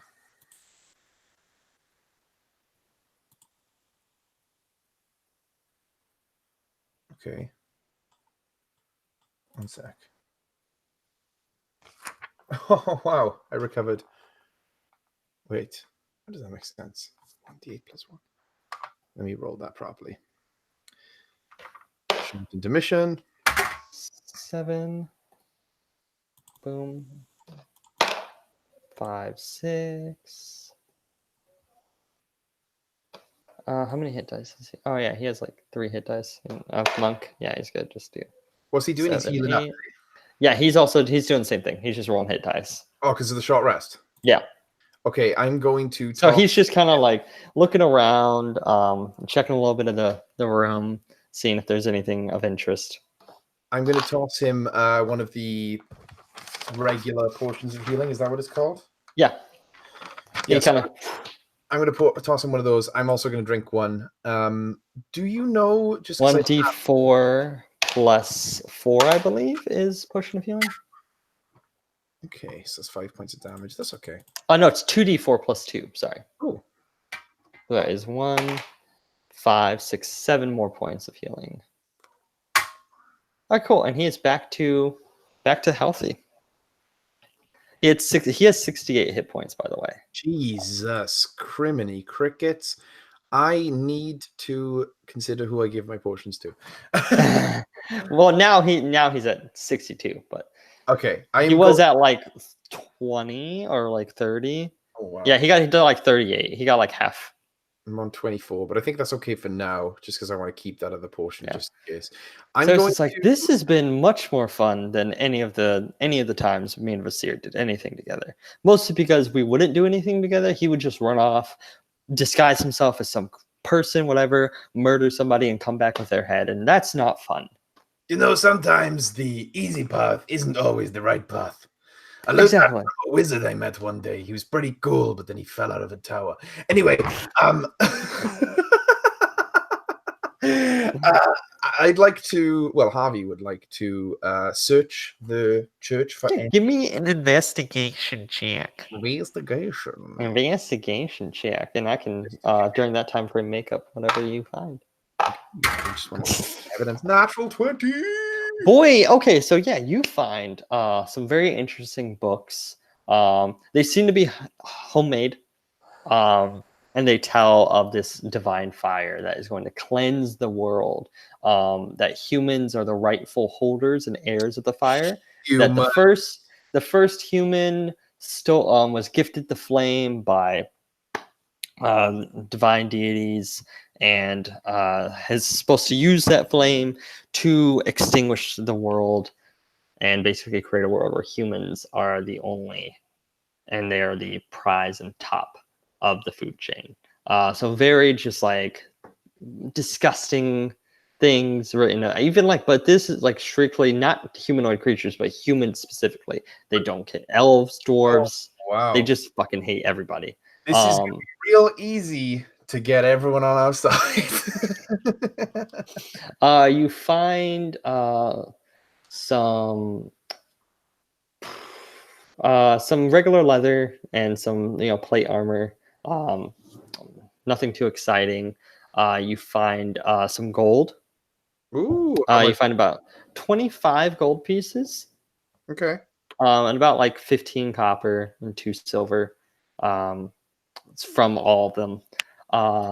You find a note that was written in one of the books that seemed to be at the pew that the mage was at. Inside it had we lost Kentucky, Arizona, and Calamity in the forest. Must return to take care of that issue. That issue in the forest. Would I know, just based on context clues, what forest they might be talking about? Not you have a guess that's possibly the members of this cult that you had met previously and killed. Because that was. Oh, so he might be talking about that is a possibility. That's the first thing that comes into your mind, but there's no real context clues about which specific forest in the area. If I had the time, which I do not, I could go visit the guy who became a myconid and ask him what his old name was. Oh God. But I do. Yeah, so after you're looking around, Maceris, he's like, "Well, should we head back?" I can't find any more information on this cult.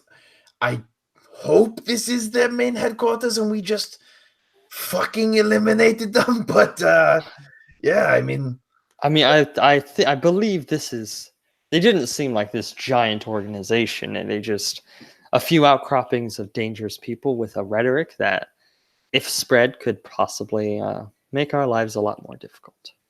Well, I'm a little bit worried about something, Maceris, and being a fellow prejudiced race, I don't want these guys to look like martyrs.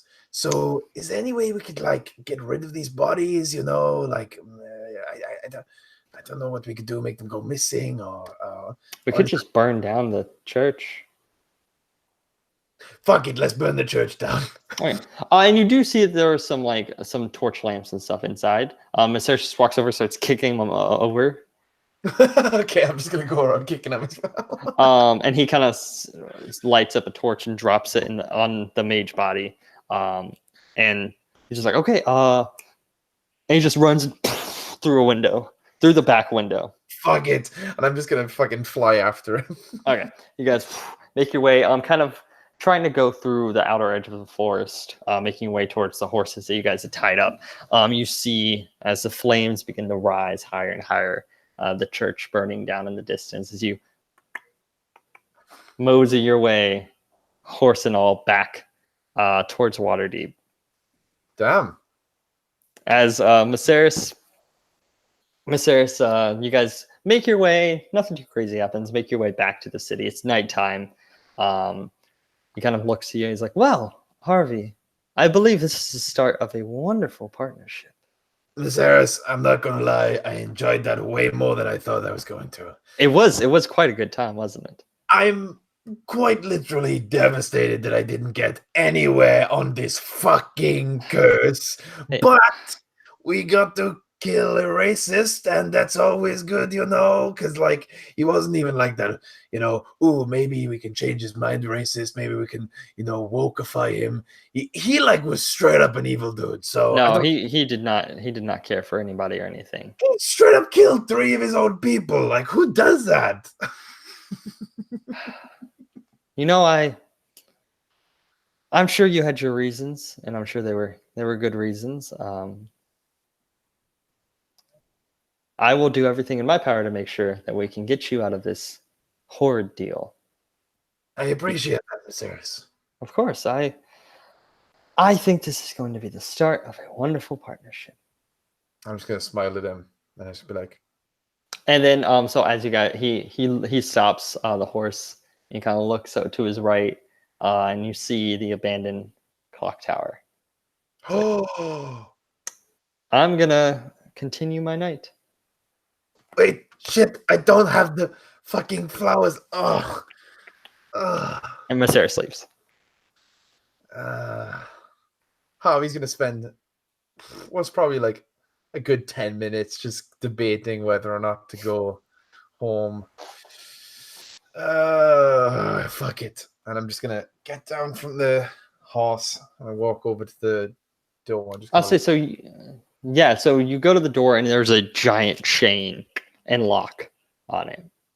And then kind of looking up though, all the way up near the top, you can see what seems to be like a little, not a window, but it's part of the clock face that is open, like a door. Yeah.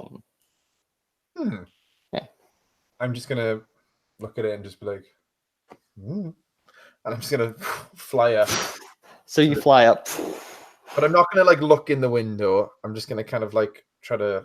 I guess I can kind of hover. Right? Well, so you fly up, and as you're kind of shooting straight up to get with like eye level with this, you kind of gently float in the air as you see 2 feet hanging out, sitting with like just a little meal, kind of as like the food kind of falls out of her mouth. She's like, they're like this chicken, just like falls to the like. oh shit! I'm just gonna fly down and try to catch the chicken. Oh no, that's just fine. That's okay. Thank you. Sorry to interrupt. I'm just gonna. Can I like grab onto the clock tower so I don't have to? Yeah, you can grab onto one of the arms, like the hour hand, kind of lean up against it. Try to look as cool as possible. Yeah. Jeff is just like, well, I didn't really know that this was one of your spots. This has been my spot forever since we've been in Waterdeep. I've really loved it because you get the whole view of like the water and the ocean, and it's just really nice to sit up here and think, because like, when you really want to think and like you really need to clear your head, it helps you get up high because then you can kind of just let all your thoughts and stuff go around and kind of just leave your brain and kind of just stay up there, and you can kind of just, you can separate them all and make sure that like the things that aren't. I really wanted to, I don't know what this place is. This is the first time I'm here, but if I'm being honest, I asked Viserys where it was that you usually hang out. That's why I'm here. I'm here to see you. Oh, well that's cool. That's you wanna I have chicken. We can eat chicken and listen, I'm not personally offended, but I will let you know that I don't actually eat birds myself. Oh my gosh, I'm so sorry. I didn't think of that. I think I have some jerky, some like bacon, some beef. Yeah, that's fine. I'm not super hungry. Okay, and you just eat. Yeah, that makes sense. That totally makes sense. Listen, I would love to sit here and listen to you eat all night, but I actually came to ask you a question. I was hoping, first, actually, I think I should apologize. I've already said a little bit on Founders Day, but like, I really kind of roped you into this whole Troll Skull Club business, and I genuinely hope that you're happy to be a part of our club and organization now. But look. Kind of no, she points out. But you do see on the inside of her coat. Oh, nice. It's holding there. Points out to the water. She's like, you can only really see it at this time of night. And you see this giant whale. Whoa. It's interesting. It's not necessarily a whale. Probably a narwhal. It's got this giant horn, this like unicorn horn. I'm gonna kind of rises over the water, kind of lands and just sits there as the moonlight streaks down and kind of glimmers off of its like pearl white coat. She's like, Wow. yeah, sorry, I didn't mean to interrupt. It's just so pretty. It definitely is. I mean, it's crazy. I've really never seen anything like that. I haven't really been a lot of places. I don't know if this is normal occurrence, you know. Me either. I haven't been like anywhere. I've like only been like a couple of places, like the places that Masera sends me to, but I'm not really visiting those places, you know. I'm just kind of there to do a job or find something or steal something, you know. So I don't really get to see the culture and everything. But like that's what I like about Waterdeep is because everyone's from everywhere and it's so fun. You get to share everything with everybody and like, you know, it makes me feel like I've been places when I get to talk to people about it. You know what? I get you more than ever today. I totally understand what it feels to not feel like you visited a place, but rather just kind of come and drop the bomb and left. You've been hanging out with Maceres, haven't you? Yes. There's a situation, but I don't want to get into that tonight. I just Wait, are you working with us now? you might say that we've kind of had a little bit of a exchange program. You've got our badge. I've got Jesus Christ.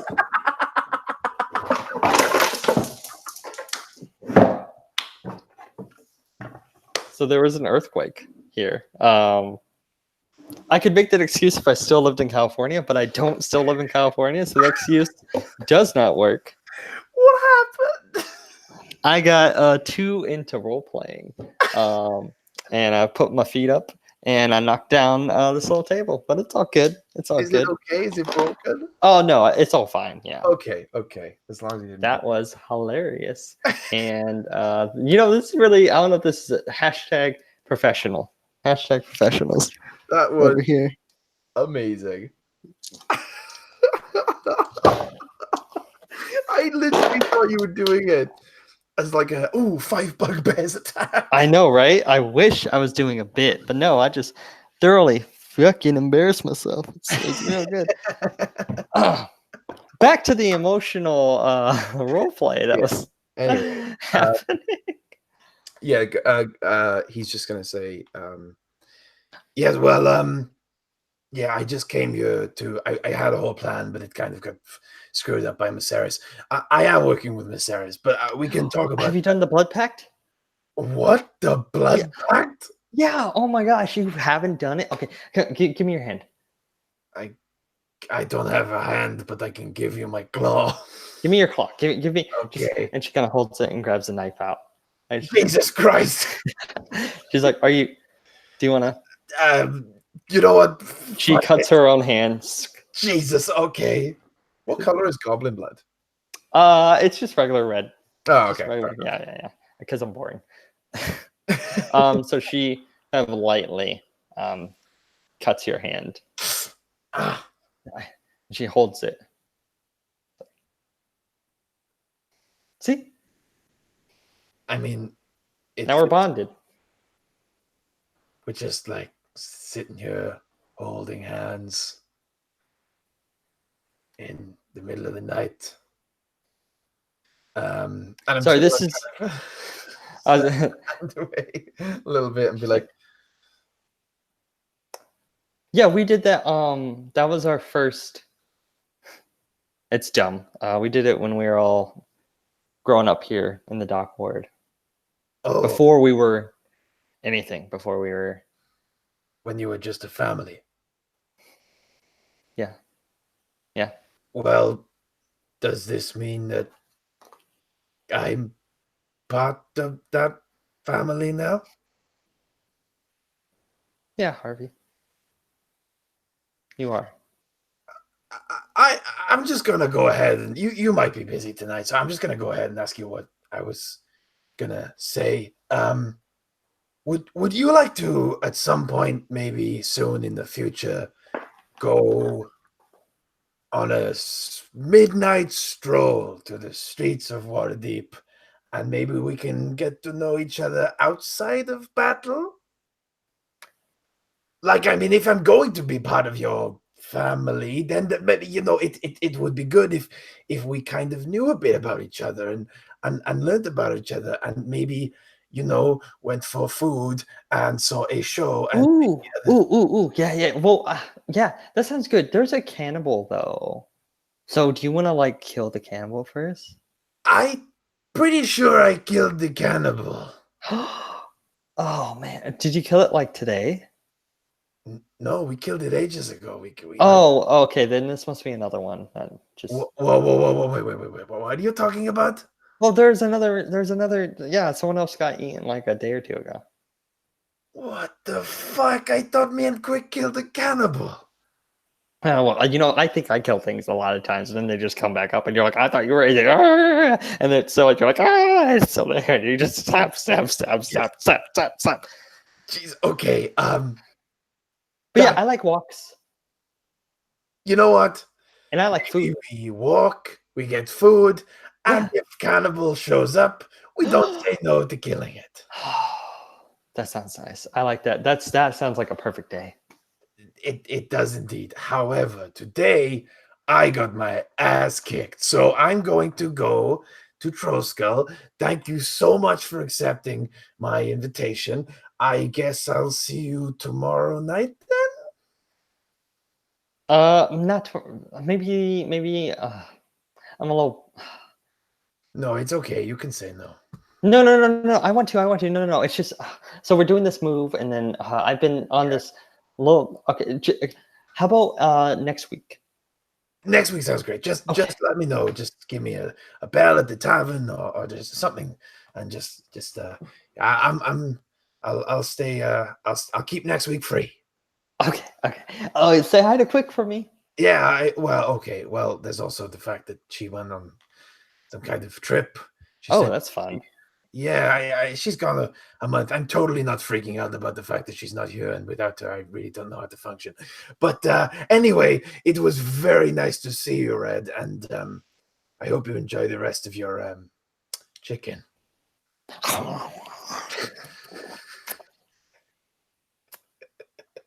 I'm gonna say goodbye and just kind of Bye, Harvey. Fly away. As that scene of that. So yeah. So I know you did want to sometime during the week research Rakshasas. I did. Yes. I don't know if that's something we want to do now. Or... Yeah. I was gonna say, so that can basically roll me an investigation check. Oh, that's an investigation check. Oof. That's a 5. A 5. Oof. So during your search, through next day at the library or something. This is just like during the month. Okay. So it's not like a specific day. It's just during some of your free time when you're not really doing much, going to a library, consulting some of the sages, just trying to figure out what the fuck a Rakshasa is. You don't really get a whole lot of information. You basically understand, like, that they're fiends and they're creatures of some sort, and they're like revenge fueled, like a vengeance thing. They sound really terrifying and really dangerous. Do they at all match up with what I know about? They don't match up with what you know of Vincent Trench. You've not seen that side of that part of him. If he had any of those not even qualities, you've never seen him. Not even like when he was being attacked. Even when he was being attacked, he seemed to be acting it looked like self-defense. Looked like he was, Vasir tried to murder him and he ran. That was the first thing that he did. Maybe he is telling the truth, but I don't know enough about Rakshasas to really say anything. Shit. Okay, so it's gonna be a week till I was gonna say, so the only I don't that was the only thing I really had prepared. Um, So I know you want to research the Rakshasas. I know you wanted to visit your mother yeah. and date with Jeff. So that can happen just during the month, whenever you want. Yeah. So unless there's any small other things you wanted to get done, No. we could just do those 2 things, and then that can be. I can't think of anything left in Waterdeep. But if I have a week before the Jeff thing, Yeah. We don't even need to. Again, I don't know if there's anything going to happen with my mother or anything. So we'll see what that goes to. What order do you think? I was just say, if you want, you could do. We could do. This thing is that so there's time period. Like if you want to, one of these days before the date, you could go see your mom, or if you want to, after the date, go see her. It just depends because technically you have. It's only been like 2 days out of this month. God, yeah, So you have 3 weeks of time that's just spent researching Rakshasas. That's spent fucking around doing whatever. I'm gonna go travel to shit. What forest did I say? Ardeep, I believe. Yes, it's the closest one to Waterdeep because I feel like she's staying close. I'm gonna have to get it. Do I still have that horse that Viserys gave me?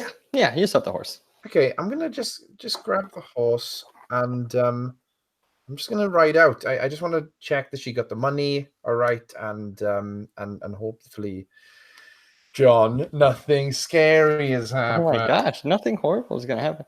Okay, so you funny scene for regular people, regular townsfolk, to see Eric Coker on a horse. It's just something you don't usually see. It's kind of entertaining. So you make your way out of Waterdeep, heading towards the Ardeep Forest. It is like a half a day. It's not a long journey, because it is quite close to Waterdeep. So you make your way over through the fields and the agricultural fields of the outskirts of Waterdeep, through the rolling hills, heading towards the Ardeep Forest. Roll me a perception check. Okay. Perception. Not great. What's my plus? That's an 8 on perception. Okay, so you don't notice much of anything really. You're just kind of riding kind of one-track mind. As you're riding, a couple of some doves. The birds kind of almost kind of fly next to you for a little bit, kind of surrounding you, as they'll kind of just fly away. Yeah, that was nice. Kind of head into the forest. These long, tall trees, hundreds of feet into the sky. You're making your way through. Trying to remember where the hiding place was, where the cave was. Like, I think where did I? It's been a long time since I came to Waterdeep. Yeah. You're just like, I know it's somewhere over here. You hear rustling in the trees. I'm gonna pull my bow just in case. Yeah. And you just hear as this creature comes shooting out of the forest and lands as the leaves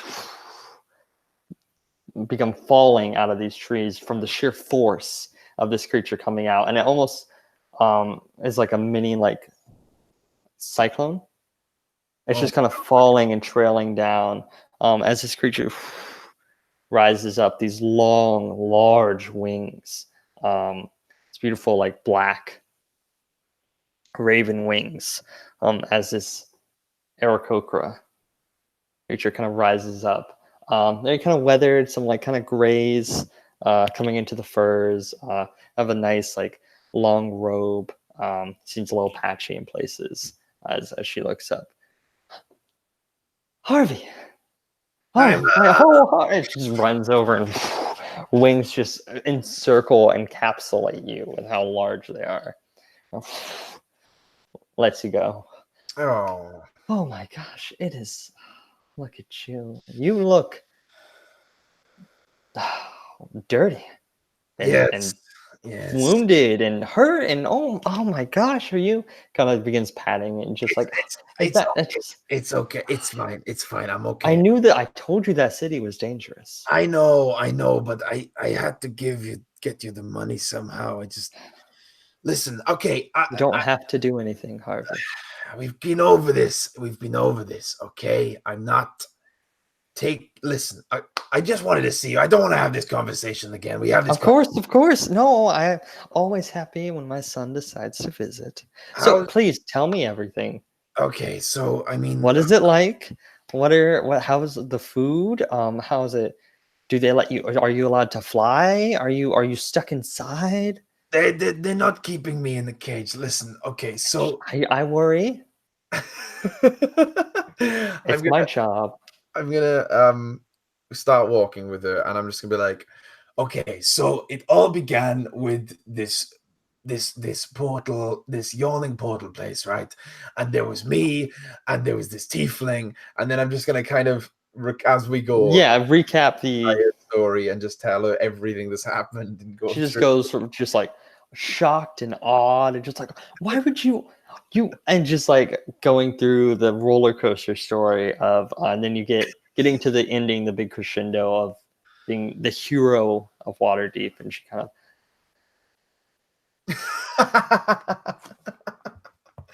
Yeah, lifts up the little medal that you've got.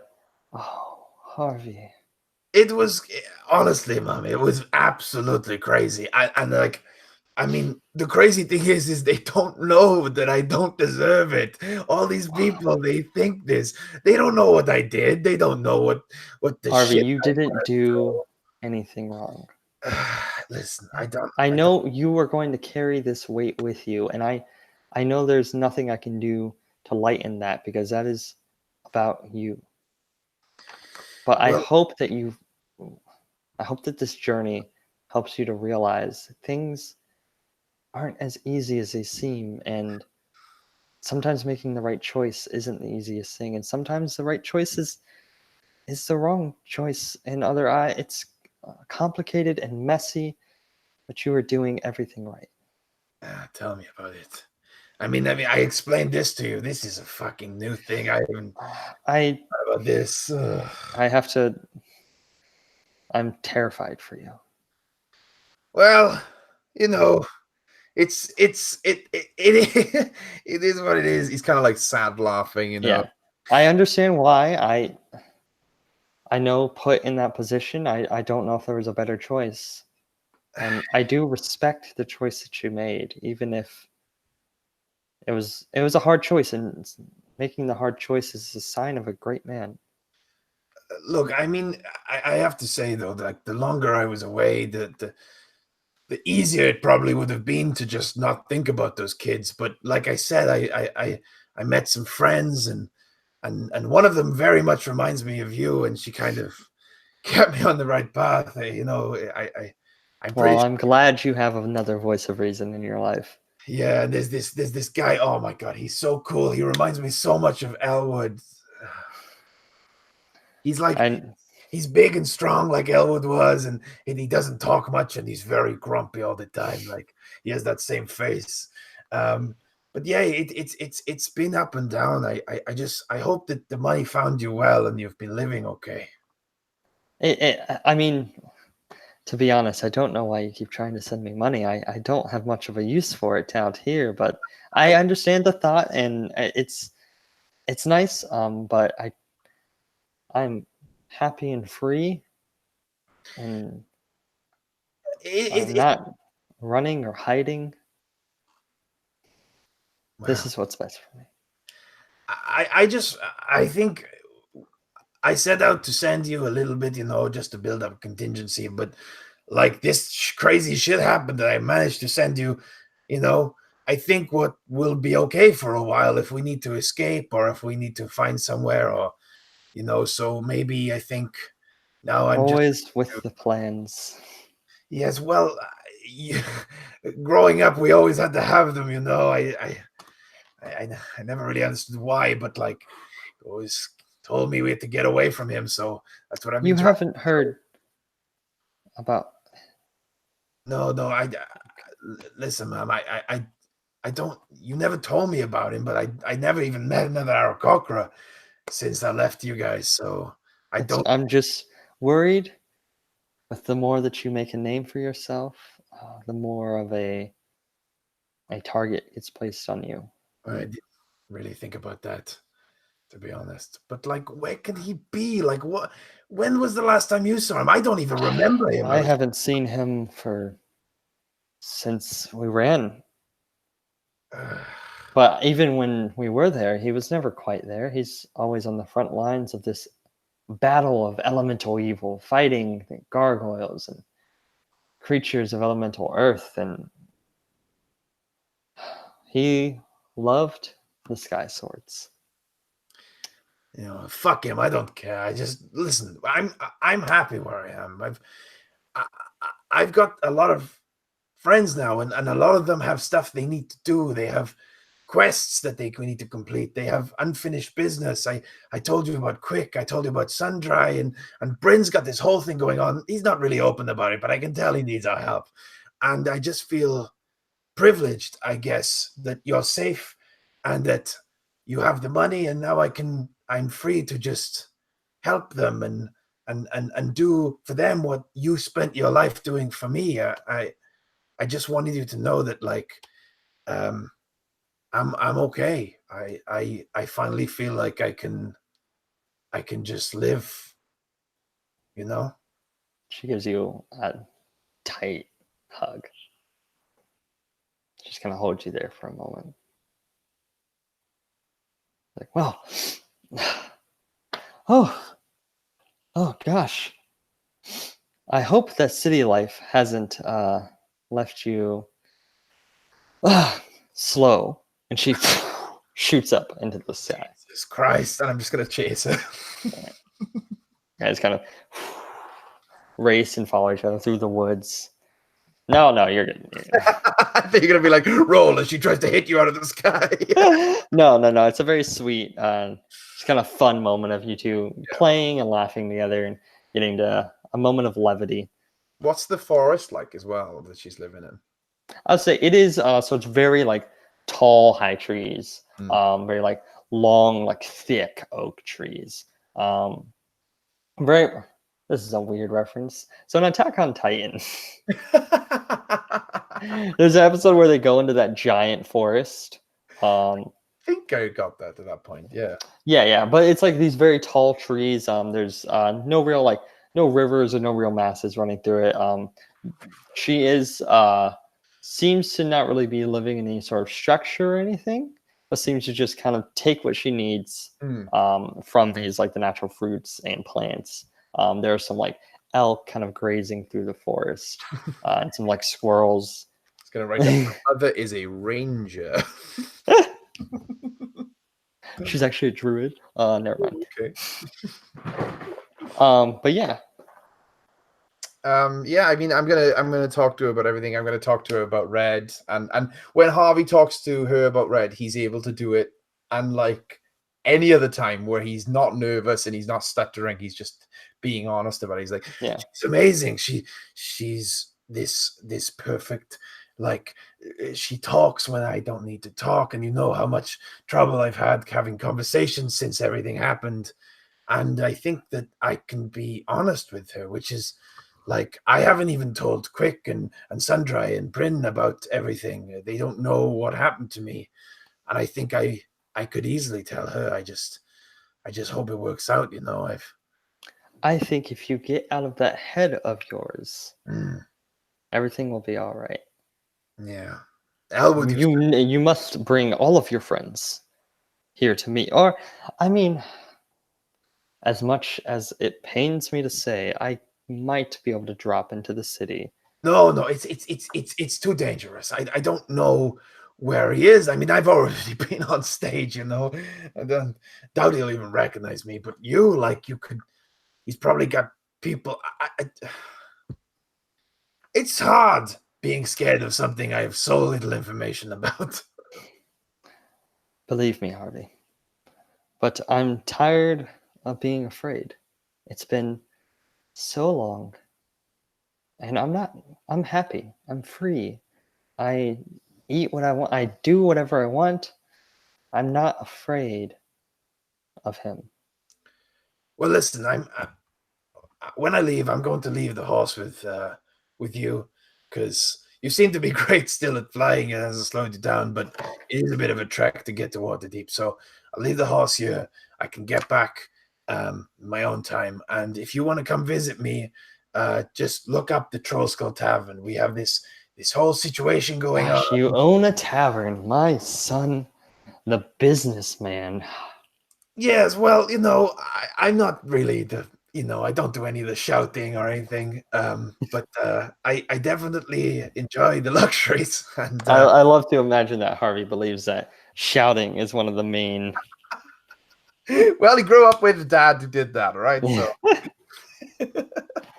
um, so yeah, I'd love for you to come down and visit us, but just be careful. Don't travel during the day. I just worry that someone will see you. Or It's my job to worry about you. yes. Okay. By the way, I don't really know what they think of us at Waterdeep. I haven't incurred like any direct, problems with us being Aarakocras, but like I haven't seen a single Aarakocra. There is literally a group called the Monster Children, and it's the only non-humanoid races I've ever met. Well, I will tell you this: most Aarakocra do not care for civilized life. Yes, I never understood that about us. I It's can't get it just myself. once we're able to go back to the elemental plane of air, maybe you'll be able to understand a little bit more. Yeah, I'm sure I'll want to do that. But you've also always been you. Yes, sometimes to our own detriment. Oh, please. I think Harvey and his mom are just gonna like chat the whole day. Harvey, Yeah, just they haven't. They catch up. Get to spend some nice quality time together without fear of reproach.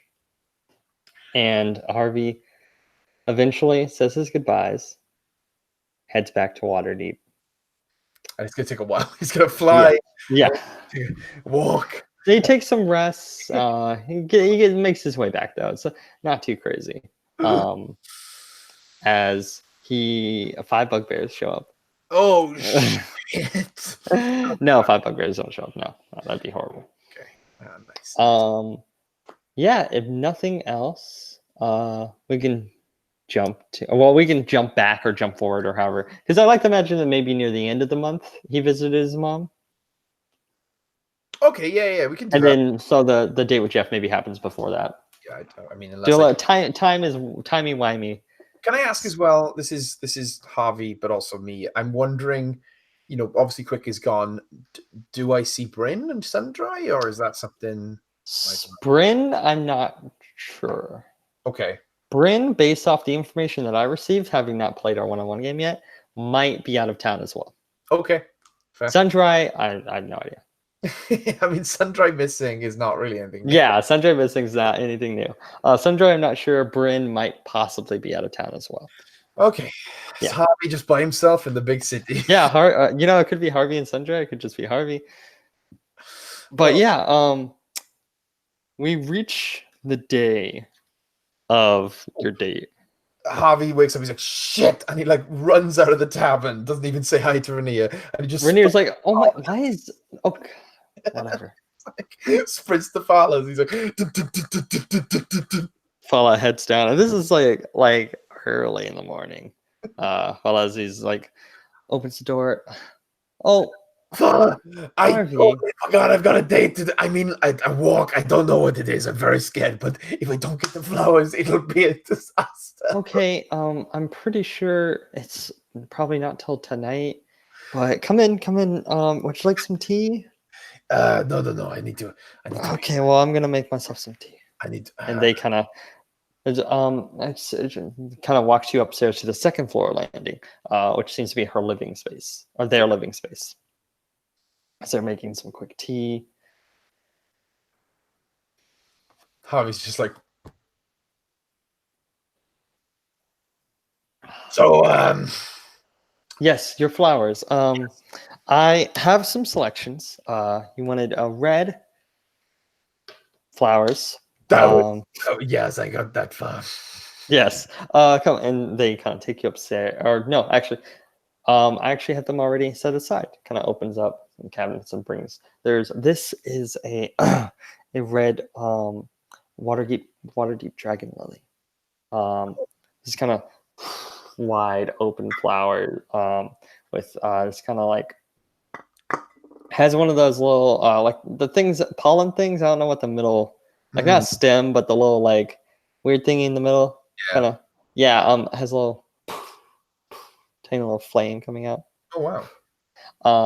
This one is just a pretty red flower that I found from somewhere. And it's just a nice red flower. It's It's like a corsage. yeah, it's like a nice little red corsage. And I wasn't quite sure about this one. This is the blood moon flower of the misty woods. Kind of pulls it out, and it is like this kind of almost like grotesque looking, like sharp red flower. It almost looks like there's like blood dripping down from it.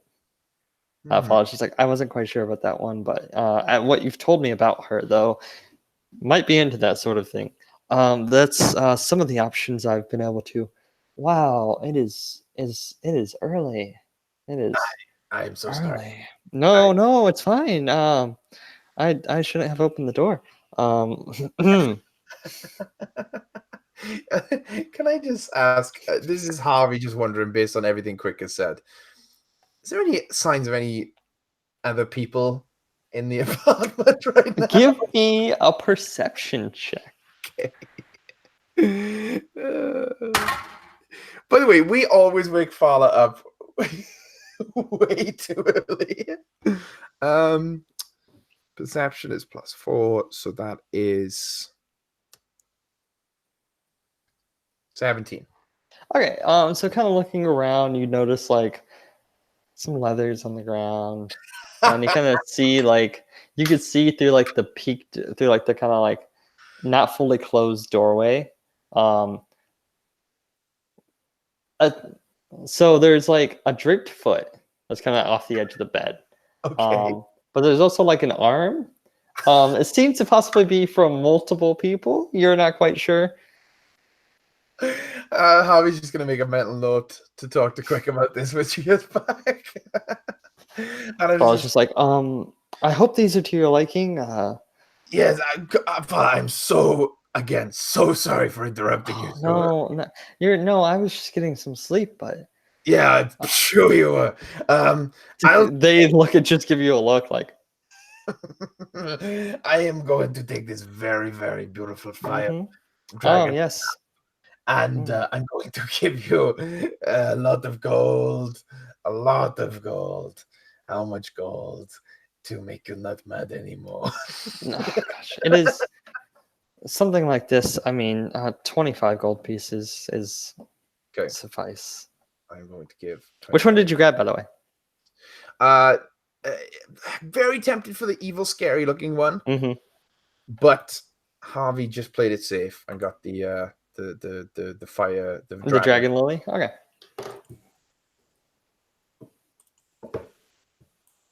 Okay, 25. Well, it's just like, well, I hope your date goes well.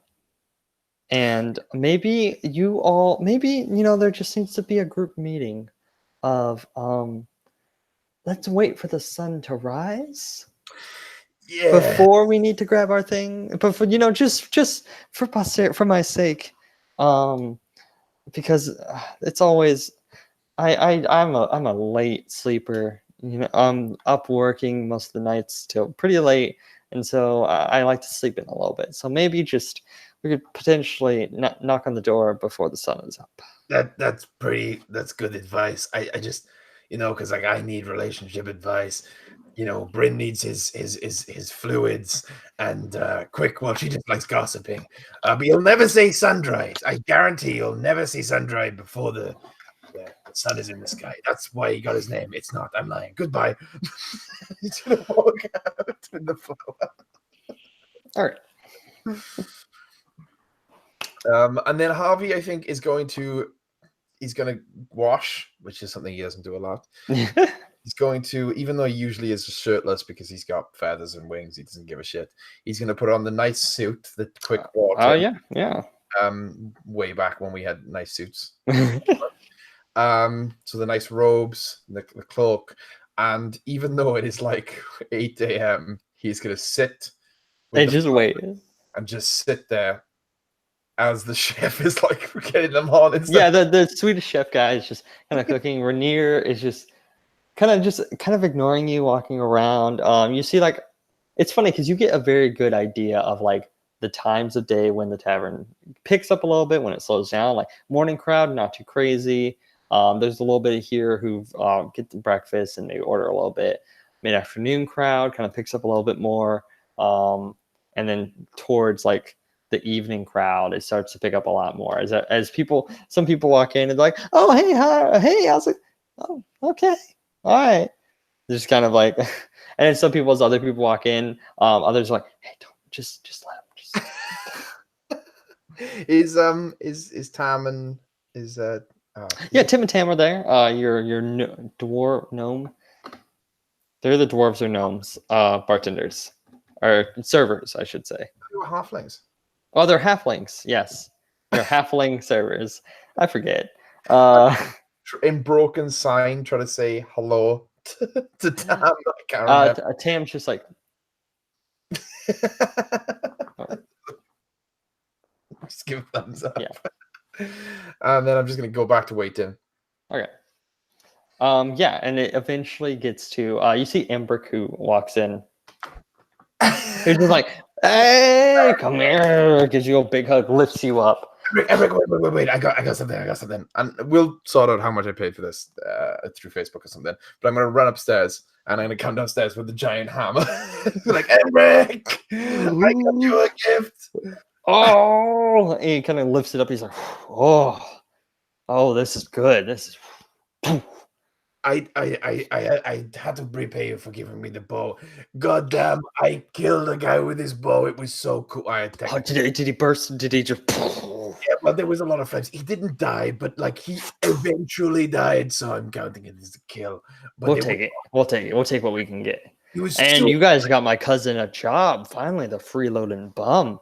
I thought he was like a really suave, amazing. Oh, he is. Yes, he's very talented and very suave. He's like, but he. You know what happens when people go on a vacation and come back? They can't stop talking about it. All he talks about is the Feywild. I was in the Feywild. Oh, people in the Feywild, they drink and act like this and they talk like this. And it's like, we get it. You spend a summer in the Feywild. Like, whoop-de-doo. I just honestly, like, I don't know what anything he says means because I'm so sheltered. So I just nod and it usually works. That's most people. But you've got him working, so he can stop bothering me when I'm working. Well, you thank us now, but maybe hold those thanks because Rainier Neverember might end up being part of your family pretty soon. Let's not even go there. All right, he doesn't have his money anymore, so like, what's he used to me? Yeah, no. I'm kidding. He's a nice boy. He's a nice boy. How's Harvey, by the way? Avi's good. Avi is had taken a little bit of a rest tonight. Just he's been working hard and he's having a good time. You know, we're doing good. We're doing great. Avi, I noticed that he's not as big a drinker as us, so it's bad during the party. But it goes in the name of the store. You know, I'm the steel and he's the steam, or I'm the steam and he's the steel. You guys know, no, that doesn't really work out. When we go, I'm the hot and he's the cold, and then we make the steam. Your husband's not hot. I'm gonna get a drink, dude. You want a drink? I'm gonna get a drink. I'm going to wait you completely sober because I'm very nervous right now. But enjoy. And then you hear the as 5 bug bags. Shit. Barnabas Password comes in. Fuck. Oh Lord, no callback. No, as Jeff walks in, has her hair combed over to the side, the shaved head, the piercings kind of showing up. Not really, not dressed in like a dress or anything. More so like in her leathers. But they're kind of like a maroonish color. Has the pin kind of proudly showing of the Troll Skull Club on her, and each has her daggers. And she's like, hey, oh my gosh, it's been so, I'm so sorry, it's just been so crazy recently. Like, I've just been having to go here and go there and do this and do that and steal that and steal this, and it's just been, it's been so fun. But you look so great, look at you, oh my gosh, that's so cool. I've never seen you dressed like that before. Is this like you just got these or something? Like, that's like a really cool outfit. Okay, so number one, thank you for coming. Yes, these are my cool, very swaggy costume that that Quick bought me. Yes, I have this. It's for you. It's a flower. Ooh, and she kind of looks at it and kind of picks it up, almost like holding a baby. Like, this is cool. What's Yes. that fire? That's fire. Oh my gosh, that's so cool. I really kind of hold it. Oh, nope, I can't hold it. I'll figure. Do you want to just? I mean, I'll take. Well, okay. Yeah, I'll just on my. I can just. I'll put this behind the bar, and then another time, you can maybe pick it up when. I'm just gonna put this here, and I'm gonna put it. I really like it, but I might use that. Oh, I might see if I can get a potion made that like lets me like breathe fire. That would be really cool. Super cool, really dope, and would totally fit your whole, red thing. You have the red hair, you have the red fire. It'll be real cool. I think that's great. Do you maybe want to go? Yes. Let's walk and see if we can find a cannibal. I mean, let's go. Yeah. Okay. I mean, yeah. Okay. And I assume that Harvey would have picked like a nice restaurant in the dock ward to go. I mean, so there's not really nice restaurants in the dock ward. Okay. All right. So you could have eaten. You could eat somewhere maybe in the North Ward or the Trade Ward. Even like the Sea Ward, which is closer to the dock ward, but I think a little bit less seedy. A little bit worried that because he knows now that she really wants to fight this cannibal, so he's like, maybe if what's like a close ward to the dock ward? Like, is the Sea Ward close? I'd say Sea Ward's close. Sea Ward. Ugh, words are hard. We'll go get seafood because there we go. Because fish are a delicacy of both birds and goblins.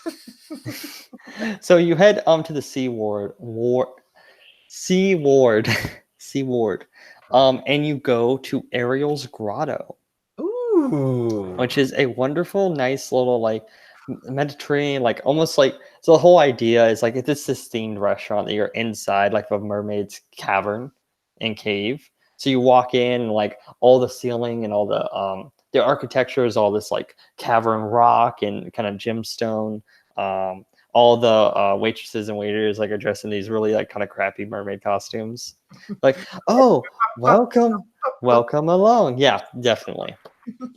As you sit in kind of this alcove that has this little like circular aquarium, there's kind of fish going by, and the pale blue light kind of reflects on both of you as the gemstones encrusted in the ceilings and the come down. It's very romantic. It's very nice. Nice. I'm gonna as she just yes. Okay. Well, it's so. Thank you so much for coming out with me. This is. It's really good to. This is really good. This is like really good, and like I really like it. And like this is so cool. Like I've never seen a mermaid before, but like wouldn't mermaids be so pretty and so cool? Like I feel like they'd be really fun to talk to, except for the part where I think they want to kill you. I think mermaids usually try to like they sing whatever, and then they're like stab or whatever. But like it's okay because I don't think they'd be able to trick me because I would know, and then so I'd see them, and then I'd be like dagger, haha, and she uses like her own dagger to get the food, like not the cutlery that they have, but her own dagger. I'm sure that you would definitely outsmart a mermaid. But then even if I didn't, like you could be there and then you'd be like and then you'd be like and like I wouldn't even have to worry about it because I'd have her like right here, like, oh come on, and then and then you would just get her down. Yes, that is exactly how that. Maybe we should do that with the cannibal. Maybe when we're out there, like I'll distract him and then you could be in the air and you could You know what? If the cannibal comes, I'm sure we can dispatch him with great ease. I do want to ask you though. You know, you are a you are a goblin in Waterdeep here. There's not a lot of goblins. I was wondering, how did you end up here? You know, you told me about when you were a child meeting Viserys, but like, how does a child goblin end up in a town like this? I don't really know. Like, I know that we are like all part of like we all like kind of raised together in like this little like orphanage, whatever. And like it was kind of run by like this really old guy, and I think he used to be like an adventurer or something. Maybe I don't really know. And so maybe and so we just all kind of like hung out together, and then like when he died, like everyone like tried to be all like jerks and stuff, and like they kicked us out and they like took the building and they're just like, you can't live here anymore. And we were just like, you know what, it's okay, we don't need you, we have each other. And then we just went and like we just started robbing from them and other people, and then we just like started like just doing stuff. And then like it kind of worked out in the long run, because that even though we got like kicked out of where we lived, and like sorry, Waterdeep, I don't know, I was just here.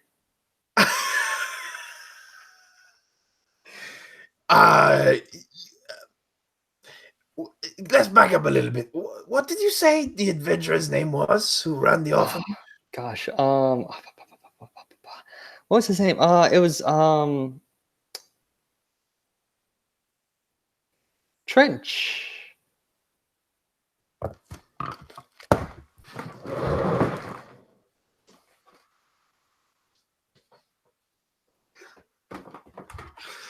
Okay. Yeah. He was like this really old guy, and then like he had this like really cool, like, because we all stayed there with him, but he it was like this big building because he had like this little library area, and he had like all these like old cool books, whatever, and we'd stay like downstairs, and he'd like, it was just really fun and cool, and like he was really nice, and then he like passed away, and it was sad and whatever, but like like that happens, like people pass away like all the time, so like it's pretty cool, and like yeah, I got distracted. I'm sorry. This food's really good. This Trench. I'm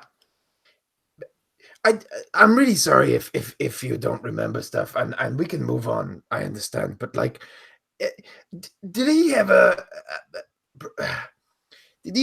meet and talk to a big cat-looking person? Did he ever bring in to the orphanage? I know you three said you lived there, but like, was there other people? Did he maybe Oh meet? yeah, I mean there were like a lot of people there sometimes. People were like coming in and out, and like people would like, there's this like, I think there's, I don't know, there were not really any like cat people or whatever. Like there was this one guy who stayed there for like a little while, like, but like, I mean I don't really remember much about him. He stayed for like a little while. And then he kind of left, and then there's like this other guy who came by who's like injured, whatever, because like Trench would like help out adventurers, especially like new ones who came through, whatever. Sure. And so like there'd be like a lot of people came in and out. There was this one time that like there's this one guy who's really injured, and he stayed in the library for like a couple months. I think that's before he passed away. Yeah, that was before he passed away. Yeah. I don't know. I haven't seen the guy since. And like I haven't seen Trench because he died. I don't really know what. Yeah. Yeah, I'm just because it's a crazy coincidence, like, maybe I'm just, but like I knew someone who said that a man named Trench helped them out once. Trench helped a lot of people out. He's a really good guy. He's a really like sweet old guy, and like he raised us, and he was really nice to us, and he taught us a lot. A lot of the tricks and stuff I use today, I learned from him. Oh yeah, he's a funny guy. Okay, yeah, well, I mean, I don't want to take up the rest of the The date, I was just so tell me, what were you what were you doing this week then when you said you were busy? Oh gosh, yeah. Oh, so I was so part of what I was doing, half of the time, not half the time, like part of the time I was trying to find out where Vasir is, because he's trying to kill all of us. So, we're really a little on edge about that whole situation. But and then there's this there's this guy who's been upping like this landlord who's upping a lot of the rents for some of the tenants. So I went and I kind of give him the old what for, just cut him a little bit, not too hard, but just a little bit, whatever, and stole some of his money. And then there was, gosh, what else happened? Oh yeah, Maceris, I gave Maceris some jewels. I got him in touch with someone because someone wanted to make sure that the jewels he was getting were legit, and so Maceris kind of looked at that stuff. This was all thingy. And then like we played some cards and whatever. Maceris is so good at cards. I hate him because he's like really good at this stuff, and he always seems to win whatever. Floon came by and like I did beat the crap out of that guy again, and like Oh, you had to beat up Floon? What did oh, Floon? I love beating up Floon. It's great. It's really fun. He always puts himself in situations that he doesn't need to be in, and he always because he's trying to get money for Volo's new book, and so like he tried to bet stuff that he didn't have, and so I tried to teach him a lesson that he needs to stop playing cards with people when he doesn't have the money to do so. So maybe he learned that lesson. I'm not really sure. Yes, well, I'm pretty sure. I can't be 100% sure, but I don't think that Rainier is going to come to Floon's rescue anymore. So hopefully, Oh, that's good. That's good. Because last time he came, he tried to kill Maceris, and I was about to murder him. I was about to stab him a lot. there were a lot of layers to that story. You can't really blame anyone individually. I mean, if you're going to blame someone, you got to blame Floon. Floon's the worst. Yeah, he definitely is the worst. And at that time, a waiter comes by. He's like, "Well, I hope you've enjoyed your journey under the sea. Don't forget to listen to the siren song. And by the way, that'll be 150 gold pieces." Jesus Christ. Okay, well, I'm going to pay that because this was a great fun time. Oh, 150 gold pieces. Hey, what are you doing? I'm going to pay the What do you mean? man. We just You pay? Yes, of course I got to pay. We can't just I only pay for places that need the money. Look at this place. They don't need the money. They just do it because they're greedy. Are you? You're quick, aren't you? I look up at the waiter who's No. He walked away. Okay. No, he like left the bill basically and kind of the classic like leave the bill folder and then put the money in and then they'll come back and pick it up.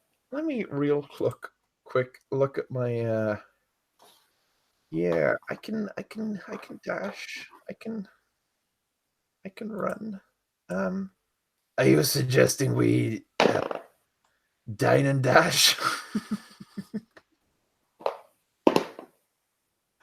So she kind of ducks.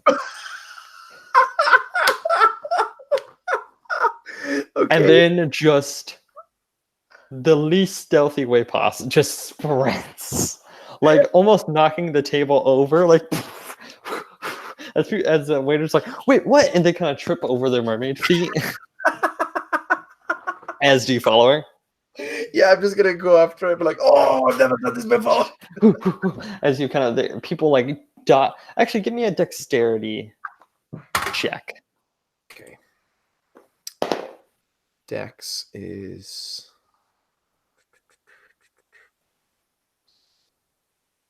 13.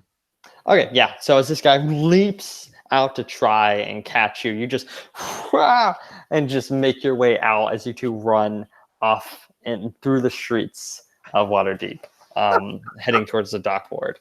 As eventually you guys get about like you get into the dock ward as she. Oh,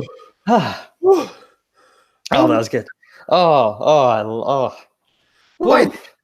I mean, okay. That was fun, wasn't it? That was a good time, wasn't it? Very fun. I very much enjoyed it. I mean, your whole thing about them not deserving yeah, I guess they don't deserve it, I mean, have you seen that? Oh my gosh. Yeah, it's all jewels and stuff, and yeah, it's not like here.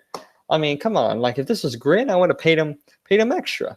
Yeah, Grin is the best. I mean, but like that place, I mean, honestly, they didn't deserve the money because of how cheesy that was. I mean, Oh tyrants, my gosh. is that even really a thing? I thought you Right? said And it's call- like, you know, if you ever go out and you find a cave, you know, it's not going to be all like this pretty, like gems and like lighting. And like, that's not how it really works. Like, you know, it's going to be dark and damp and wet and nasty. And like, you know, just stop trying to make it all up. Yeah, I mean, that was a pretty poor choice on my part, but Hey, the food was I love sticking it to those fancy schmancy fucks. good. Yeah, I mean, yes, you stick it to them. Yes, You yeah. just kind of walking and kind of twirling your little dagger. Jesus, you are the most deadly thing I've ever seen in my life. I try my best. Okay. I've wondered. So like, you know, that one time we went flying, you like we went flying together. You know, like I Yeah. wonder if I could like, you know, like because I was thinking of like, you know, doing like we had like tandem offense, right? So you could like lift me up and I can rain down daggers down. You I mean, know. how many daggers do you have on you? Well, I have two, so and then I'd lose them, I guess. So that doesn't really work out, does it? I mean, it depends. If you can kill it in 2 daggers, that's pretty good. You know? I'm pretty good. Yeah, I mean, I didn't do a great job flying last time, but that was a fluke. I can fly better than that. Yeah. I mean, what do you want to? I mean, if you no, it's no. Like, I mean, yeah, sure. Okay, well, I mean, I guess. I mean, And Harvey just kneels down. He's like, "You can." get on Yeah. my back. You'd have to like, Scurries Jesus. like a little like backpack, like. You can relax. You can just put your hands around my neck. You don't have to like claw onto me. I'm sorry. I'm actually really nervous. Like, I really want to do this, but I'm also really nervous about it. So, like, It's okay. You just put your hands around my neck, and we'll kind fly. of releases her grip and kind of. And then I'm just gonna very carefully. Yeah. And You this, I'm not trying to do any tricks. Yeah. I'm not impressed. I'm just flying over the dockboard and just kind of like taking it slow, like Superman Lois style. Yeah. So you guys begin flying over the dock ward. Yeah, it's a very like you can see the water kind of slowly moving, the gentle breeze. Kind of looking, you see Jeff who just has this like wide-eyed like grin as her hair is kind of flying back a little bit as you're able to kind of going around the dockboard and seeing just all the different little areas kind of going around low clock tower, kind of flying through clouds. And the Griffin Cavalry aren't too much out at this time of night. Because Let me just do a quick check. Yeah. Ooh, I wonder what this is gonna be. Oh, nothing important. Passive. what if I saw grin? Just Yeah. You this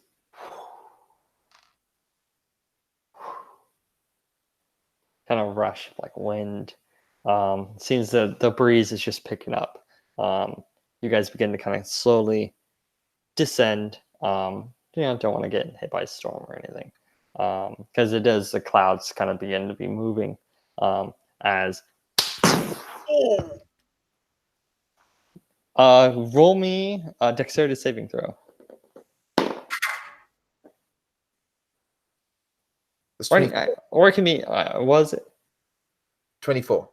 okay, yeah. So you kind of get hit and kind of roll and tuck with Jeff and kind of land as you kind of land on the ground as you see this muscular, thick, heavy leathers, these wings that kind of shoot out, this kind of dark, like purple feathered Aarakocra with these beady, these yellow eyes that pierce through the darkness. This beak and this great axe on its back. As Jesus he Christ. lands, kind of looks up. Harvey, is that you? I grab I grab Red, and I'm just going like, we have to go, and I just pick her up and just fucking bomb it. I try to fly away. He looks up and you 30 feet. I have 30 feet. Kind of turn back and look. You just see he's just standing there watching. And I'm just gonna keep going, and I'm just As gonna like, you don't see him following you. I'm gonna oh fuck, okay. Okay. Okay. Jeff is just like, Can we pause again for a sec? yeah. So are we saying that the man trip was before this then? If he showed up here? Yeah. Okay, just for the sake of continuity. Yeah, for the sake of continuity, the mom trip happened All right. before. And also I want Harvey to know, okay, I know that she's safe. She's safe. I saw her. She's safe. She's okay. I'm just saying this as I'm flying away with Jeff on my back. She's okay. I saw her like 2 days ago. She's fine. She's okay. She's safe. There's a red. Jeff just kind of sits in silence. And I'm gonna go. I don't want to go. I don't want to go back to the tavern because I don't want him to see where. But he probably already knows. Fuck. Okay. Roll me a perception check Shit. with advantage because Jeff is helping. I rolled 2 18s. Okay. Oh, okay.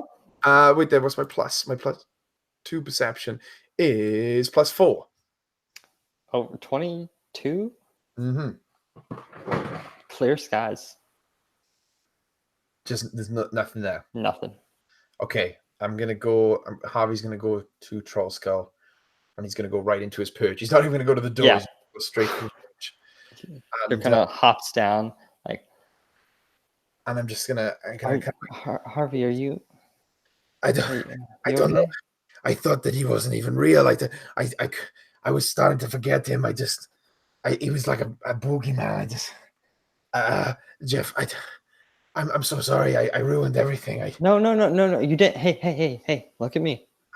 Look at me. All right. Grabs her dagger out. Do you need help? I don't think we can do this alone. I need help, but not fighting right now. I need you to I need you to come with me. Are you okay to leave? Do you need to do anything in the next couple of days? No. I can. Yeah. Let me just. I just we can drop a word with Viserys and. Yes. We can't. We have to move quick though. I'm sure. How good are you at stealing horses? I've stolen a lot. I'm very good at stealing horses. Okay, I'm just gonna go into my stuff and just start grabbing supplies. I'm gonna put my swords on and get my bow, and I just take off all this dumb clothes now and just like put back into my adventuring gear. And I'm just like, right, we need to steal 2 horses right now. Let's go down to the street. You see, Jeff is already running down, and by the time you get out, hey, I got 2 horses. I am not going to ask where you got those from. It's better if you don't. 1 second, and I'm just gonna run back into the manor, and I'm just gonna boom. Yeah, Rainier's just like, what the fuck is going on? Rainier, this shit is serious. Okay, I need you to do something for me. Yeah, sure. Why are you guys all so? Yeah, you guys have so much shit. And I'm just gonna like stop for a second. I'll be like, yeah, is everything? This is this is code Daggett, okay? Okay. Oh shit. Okay.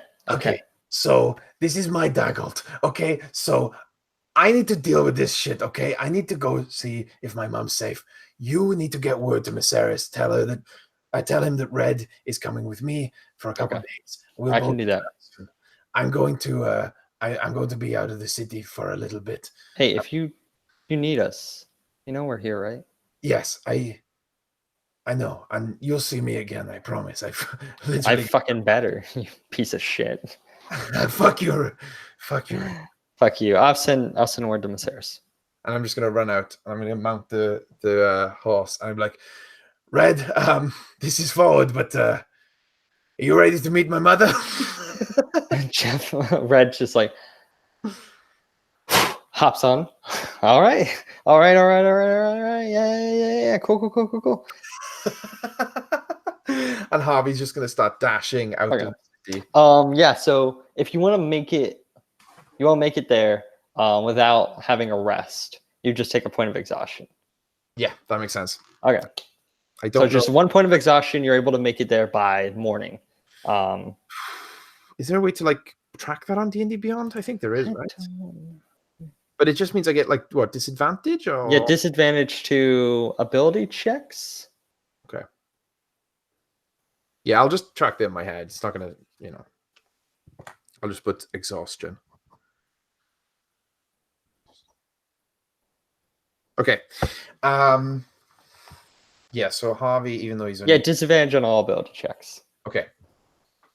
So So you see the sun come slowly rising, as you've been riding all night long, as you make it to Ardeep Forest, and you haven't noticed anything since as you've been riding of any other signs or sights of Zarvul. Oh, yikes. You head into the forest. God, I hope he didn't follow me. Okay, Harvey is just gonna head into the forest, and he's just not even like subtle about it. He's just gonna be like, Mom, are you awake? You just hear, Jesus. oh, twice, and this is a good surprise. Oh, Harvey is just white. oh, He's not actually white, but he's like yeah, metaphorically white. Harvey. He found me. Did he say anything? Did he do anything? You're okay? He recognized me. I did what you said. I did what you and Elwood always said to do. We just got out of there. I didn't engage him. But he is just as terrifying as he always was. He doesn't look older. He doesn't look weaker. He's still got that axe, and he's in Waterdeep right now. I shouldn't have come. I don't think he followed us, but I didn't. I needed to. It's okay. We knew that eventually someday this is going to happen. I can't run forever. That's not living. She kind of turns. She's like, I am so sorry. I'm so rude. Oh, yeah. This Red. This is is it? This is Red. And Red kind of walks up. Oh my gosh, you're so pretty. You're so pretty. You're so pretty. Yes, my name's Red. Hi, how are you? You are very big and very nice and very pretty, and I like you a lot. Red, this is my mother.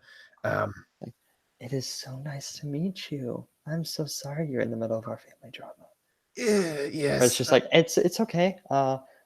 I've never stabbed an Aarakocra person before, so I would like to stab this man. Oh, we don't need to. Okay. Oh, jeez. As your mother's just like, I like her. Yeah. Yes, I'm sure you would.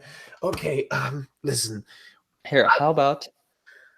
I'm sure you have plans and ideas, but how about you just would stay with me for a little while, just until we just a little bit of time, and then we can head back. And I would really like to know that my friends are all back before we deal with this. So yes, I would very much like to just maybe hide here with you. And we're not hiding, we're spending quality family time together. Of course, yes, that's how you always put it. Red, I'm really. If you don't want to do this, you can go back. Red's like, do you? And she looks at your mother. Do you hunt? And your mother's like, puts like a wing drapes over like a Red's entire body. It's just like, we're going to have so much fun together as they walk off. Okay. As you are for a moment by yourself, standing alone, the quiet of the woods I'm just kind remembering. of falling around you, memories flashing of a lifetime of fear and terror, and all of it being brought back up again, and potentially what was a nice, somber, and beautiful moment ruined again by this creature, Aarakocra. As that is where our downtime is going to end. Holy shit balls. That was intense. I think, honestly, like, I think it was like mostly really nice and really pleasant. And Yeah, nice. it was really nice and pleasant, and like one combat encounter, which wasn't too crazy. And then at the end, it was like the trench reveal. And then it was like, oh, that must have been what John was building to. Nope. God damn. Okay. Jeez. I have, so is it the same rules? The others aren't allowed to know until Harvey tells them. No, so we have this on VOD or whatever on our channel. If they want to watch it, everyone's all cool to watch it, I think. Yeah, I mean, it just depends on how you feel. Honestly, it's your choice. I think that I don't know. I mean, if they watch this, it's not a big deal. I don't know if they will, because it's like, what, 3 hours long, but like but like if you do a campaign diary, I think you should put the spoilers right up the front again. Yeah. And just be like, hey, listen, this is gonna be spoilers for those who don't need to. Because if we can kind of like do it in character, that'll be really good. And I think we add to it. Especially because of what happened, and potentially what happened with Lauren. I assume it's a lot of big shit as well. But I think that the Troll Skull Club has a lot of decisions to make. Geez, yeah, but I think at least Rainier would have told them that some shit went down, because obviously he saw something. So Rainier would have been like, some shit down. But like, I don't even know if Lauren, or Quick's character Lauren, Quick's character Lauren, Quick, like, is back. Yeah. So I don't want to spoil for myself, but I don't know where she is or what's gonna happen. She comes back. Okay. Just not exactly at the time she said she was going to be. Okay, all right. But she's a little bit later than she said she was going to be. I guess we'll see what happens when the gang gets back together. It'll be very interesting to see. But this was nice. This is much more romance than my last one-on-one game. This was I had a lot of fun. It was very emotional. It was good. Yeah. So time wise of Harvey's downtime was that he hangover finds out that Quick's gone, hangs out with Fala, hangs out with Maceris, goes to see his mother, has a date with Jeff. Zarval appears and then stays in the forest for so basically each week is like, did this last week, hanging out in the forest until when you think that Quick is going to be back. Yeah, and hopefully I'm going to assume that the others are back, but I don't know. I don't know if this is too much of a spoiler, but does Harvey stay in the forest? Is that uninterrupted? Is that fine? Or yeah, that's no. So basically that's the end of your downtime. It's just you spend the rest of your time in the forest until the month is over. Chopping trees down. Yeah, just hunting, hanging out with Red, and hanging out with your mom, and just trying to get over and figure out what you're doing. Damn. Okay. Well, John, thank you so much. This has been fun. This has been really good. Besides the times that I made things fall and get destroyed. Hey, we got to kill an evil dickhead, so yeah, true. And I still didn't get to get your number down any, but I'll have more. I'll try to get a campaign diary done either maybe next couple days. Next couple days, I'll do a campaign diary on this session, which will be very interesting because a lot of it I did not have fully planned. Thanks for watching, everyone. If you did watch, goodbye. Bye.